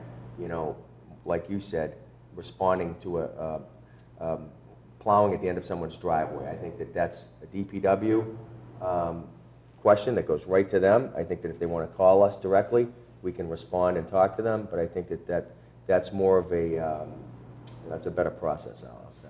Yeah, that's true, because I agree. We have, the police and the fire and DPW all have Facebook pages. The town has a Facebook page. The problem arises when you take a look at it during the day and someone's got an emergency or a question that they put up. And we're all happy to try to jump in and see if, okay, can we make a quick phone call to town hall to answer it? But then that can lead into a long back and forth on more questions from other people who have a similar issue. It's not that we don't want to do it, but we really want to centralize communications from the town and have it be a town employee's job, somebody to do that, and really to not be, that shouldn't be our primary, well, it's a good way to get information out. We don't want to get into a back and forth dialogue with people. It's much better to have a phone call with somebody or to refer them to the right person. I think the reason it was coming up in the winter was that people were calling DPW, leaving messages. We had an historic winter with, 100 inches of snow. There were reasons that there was backup in the DPW, but that leads to questions, and then you get individual selectmen responding to things. I think when you have a people problem try to like want that- to be helpful, but it causes more I problems. think when you have a problem like that, what I believe should have happen is if you can't get a hold of someone, it should bounce to a line where it's constituent services, where it's, you know, it's like a main number where there's someone equipped to answer the phone and troubleshoot a problem or get you to the appropriate person immediately if you need them. I think that that's a good measure. I think that, you know, people deserve a response, a timely response, at least to know that they're being heard, and if we don't have an answer, we'll get back to them by the end of the day with something, whether it be something they want or not want. I mean, I think that that's what we should be doing well. That's not a bad idea. It's again a personnel, Yeah. you know. And we have a small IT department. Right. But I mean, you could certainly have the phone system programmed to be able to have, you know, it forward to a particular, down to a particular line, but then somebody has to monitor it. Right, absolutely right. But I think that, you know, as we look at ourselves in the mirror here, you know, that is a major, major deal for this town right Sure. now. So I think that we should, as a board, you know, try to find a way to fix it. Mm-hmm. The town website, I think it needs some updating and making it a little bit more user-friendly. There's a lot of dated information on there that can be taken off, probably, that's really not relevant anymore. I think there's areas where we can improve it.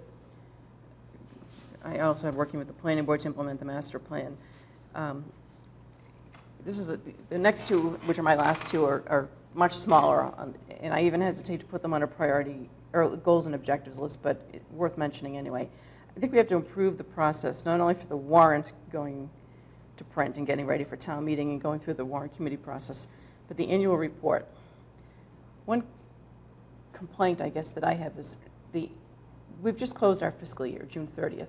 The summer should be the time that we're reaching out to all the boards and committees, all the department heads, everyone who has to submit a report for the year ended June 30th and say, okay, do it during the summer and get it done and get them in.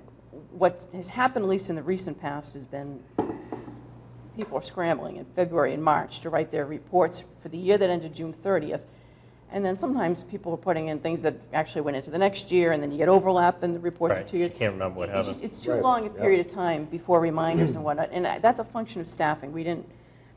That's an easy thing that could fall by the wayside when we got people vacancies in the office. So I think maybe we can try to tackle that this summer and get reports started. The other thing is, I've talked with a few people about this one, reinvigorating the holiday celebration committee. Now that's going to sound like a really small item, but holiday celebrations are good community events, and those are community building exercises. Years ago there used to be a committee for that had a budget of $2,000. The warrant committee cut that years ago. We have a committee that is mainly the American Legion, and they do a good job working on the Veterans Day and the Memorial Day celebrations, but there's a lot of other events during the year that I think, not that we don't have the money from the town to put into a budget for the committee, but we could probably get some private fundraising if we had some people to join some of the Legion members on a committee, a holiday committee, and try to resurrect that a little bit. I can't tell you how many people I work with who said, whoa, did Milton have a 4th of July parade?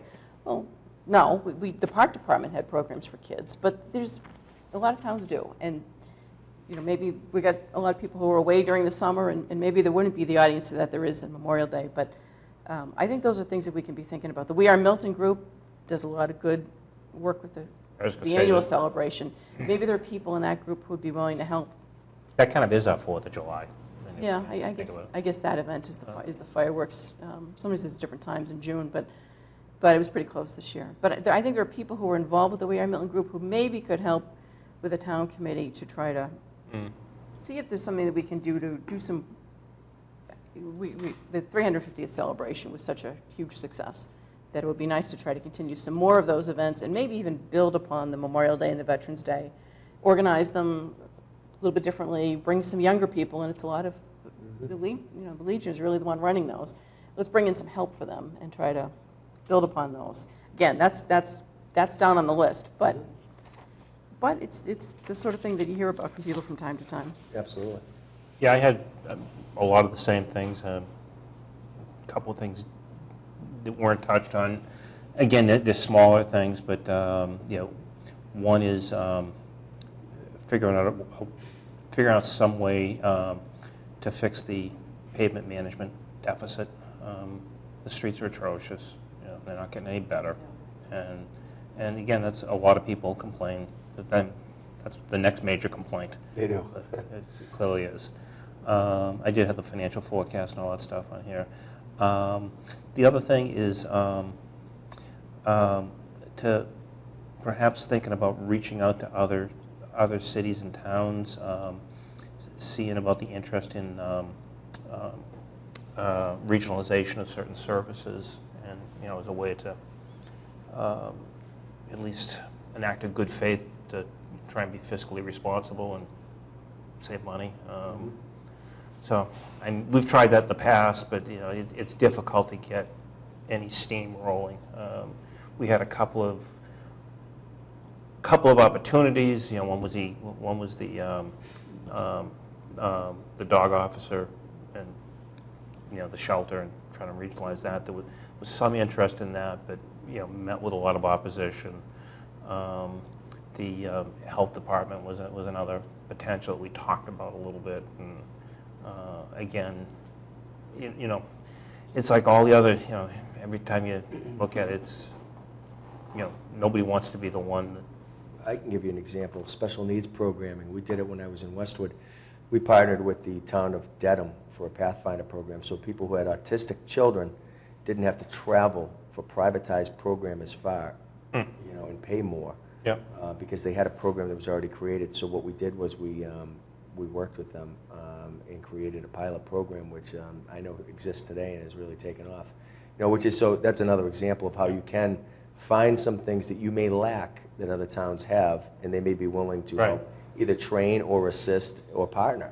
Yep. So I think it's great. That's a great idea. I think that the more we look at some of those things and find out where we may have some deficiencies, and if there are other towns that are willing to work with us, that's helpful. Exactly. Yeah. Yep. You used the word pilot program. You meant it as a pilot program, but I'm thinking pay in lieu of the, taxes. Yes. We haven't. That made me think of the pilot committee. We have. Yeah.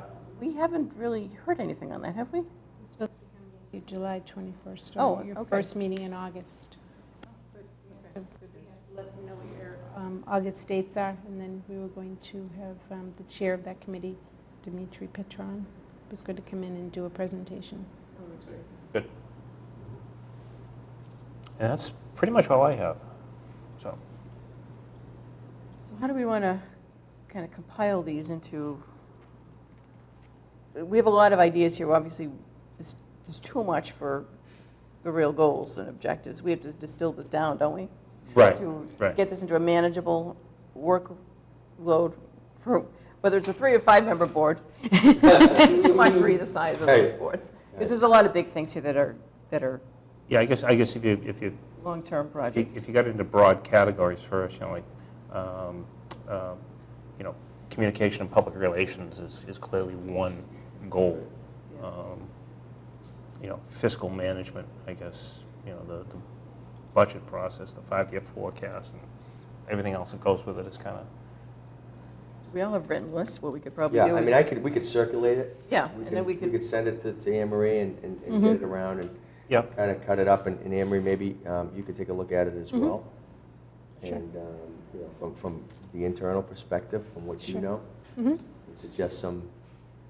A little bit of tweaking. Yeah. Yes. That's a good idea. I'd just be reluctant to put it on Anne Marie to do this because it's the board's goals and objectives. I'm happy to volunteer to combine them all, put them into, and then bring it back for another discussion. I mean, we'd want Anne Marie's input. That's into fine, it, yeah. But I'm happy to volunteer to do that, Makes to sense, just right. combine them. And then we can vote, we probably want to vote on the goals and objectives at some point. Is that Yeah. the idea? Yeah. Sure. Okay, that's fine. That's great. Let's see if I can get my list.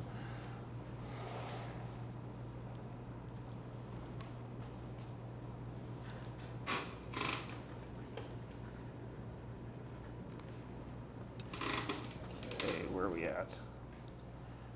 Oh, let's see. Town administrators report. Yes, Mr. Chairman, I wanted to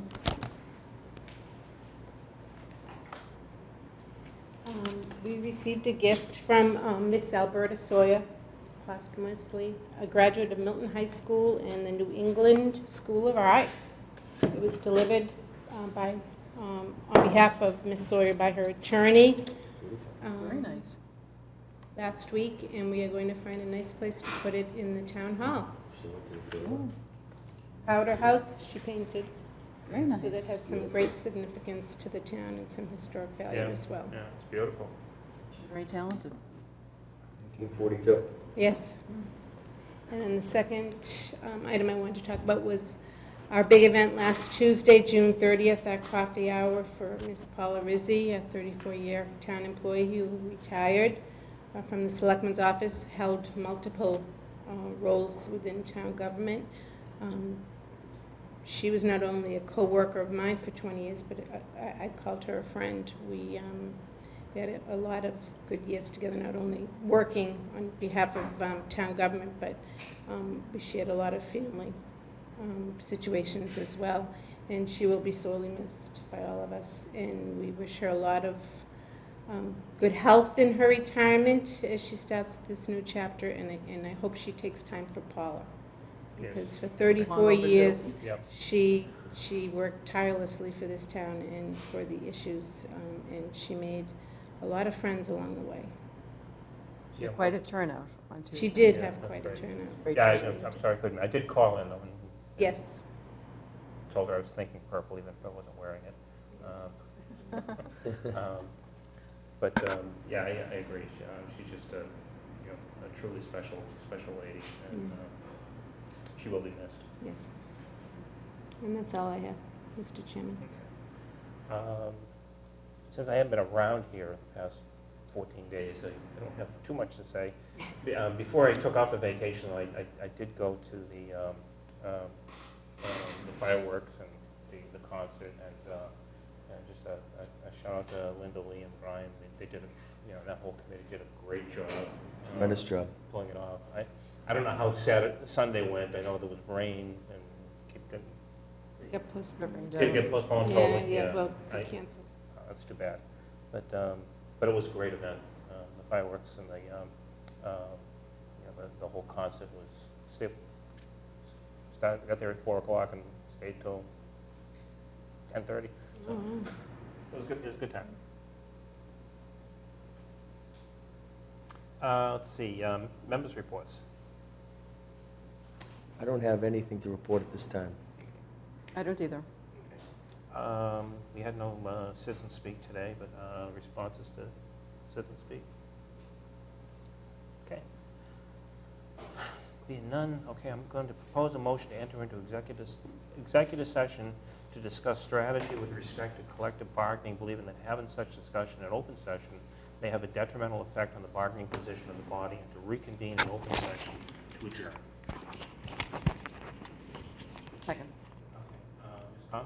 Yes. Mr. Burns? Yes. Mr. Hurley, yes.